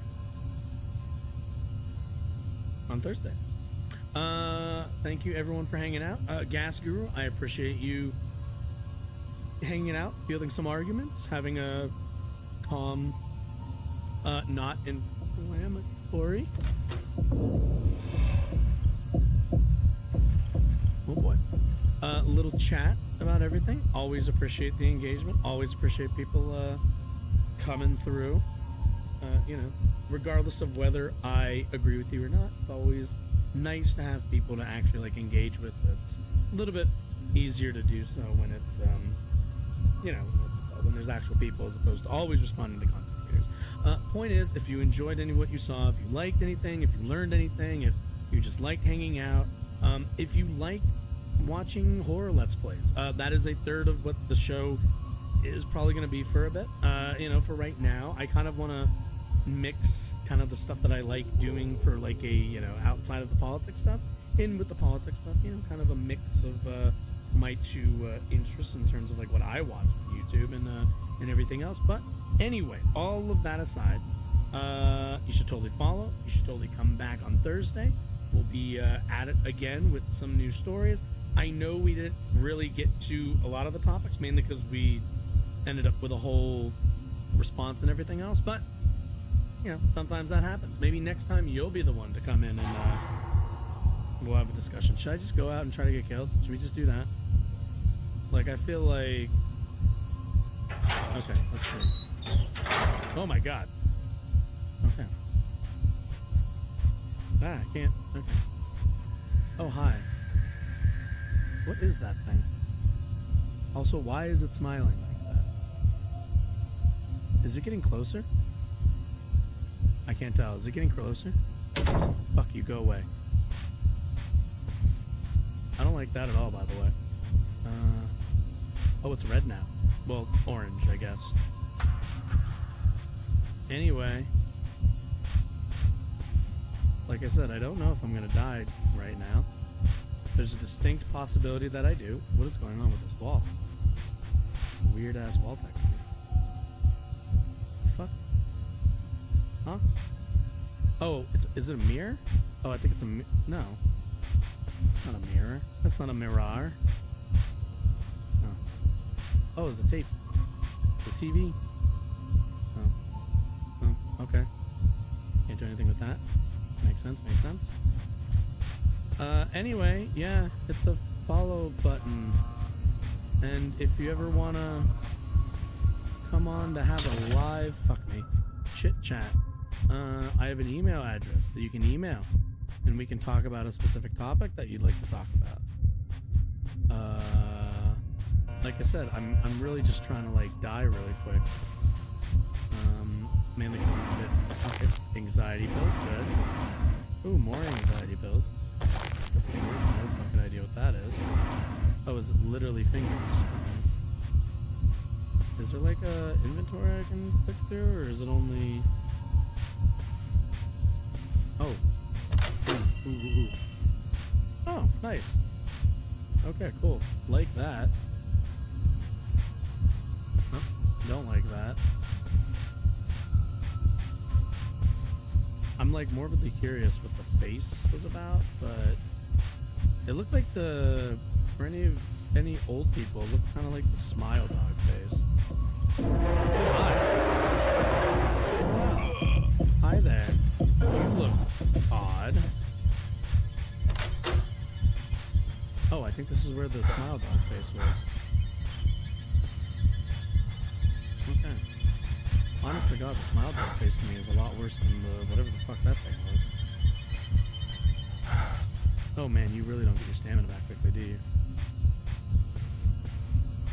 Like, oh buddy, you really don't get that back. Oh, what the fuck is you? Oh, it's a guy. Radiation. Okay, protection suits, but what the fuck is that? Oh. Radiation hazard. Okay. Can I pick up a suit of some kind? No? We're just gonna risk the radiation exposure. Because I'm unkillable, I guess. I didn't even know there was an element to this game. I didn't realize I was playing Fallout. Oh boy. Oh, there we go. Oh, that's... No, it's not. Okay. Okay, we're good now? We are not good now. Oh, no, now we are. Okay, cool. Well. Radiation be damned. Okay. Cool. Well, that was... What do we have here? Push. Oh, okay. I guess you need a thing to... Is locked. Well, unlock it.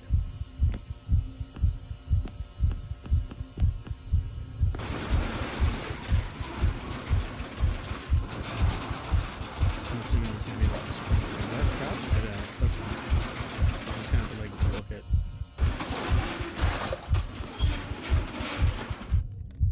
Oh.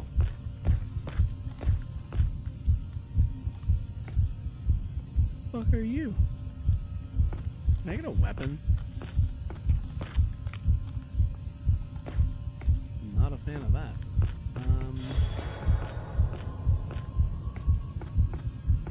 Oh, fuck, dude. I thought that was a person.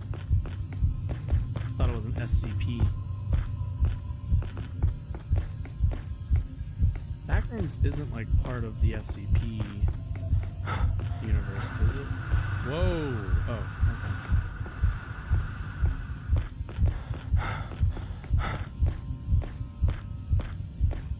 Oh god, I keep thinking those are like... Oh, here we go. You need a red access door. Okay. It's great. Cool. Looks good. Do this. Inventory. You.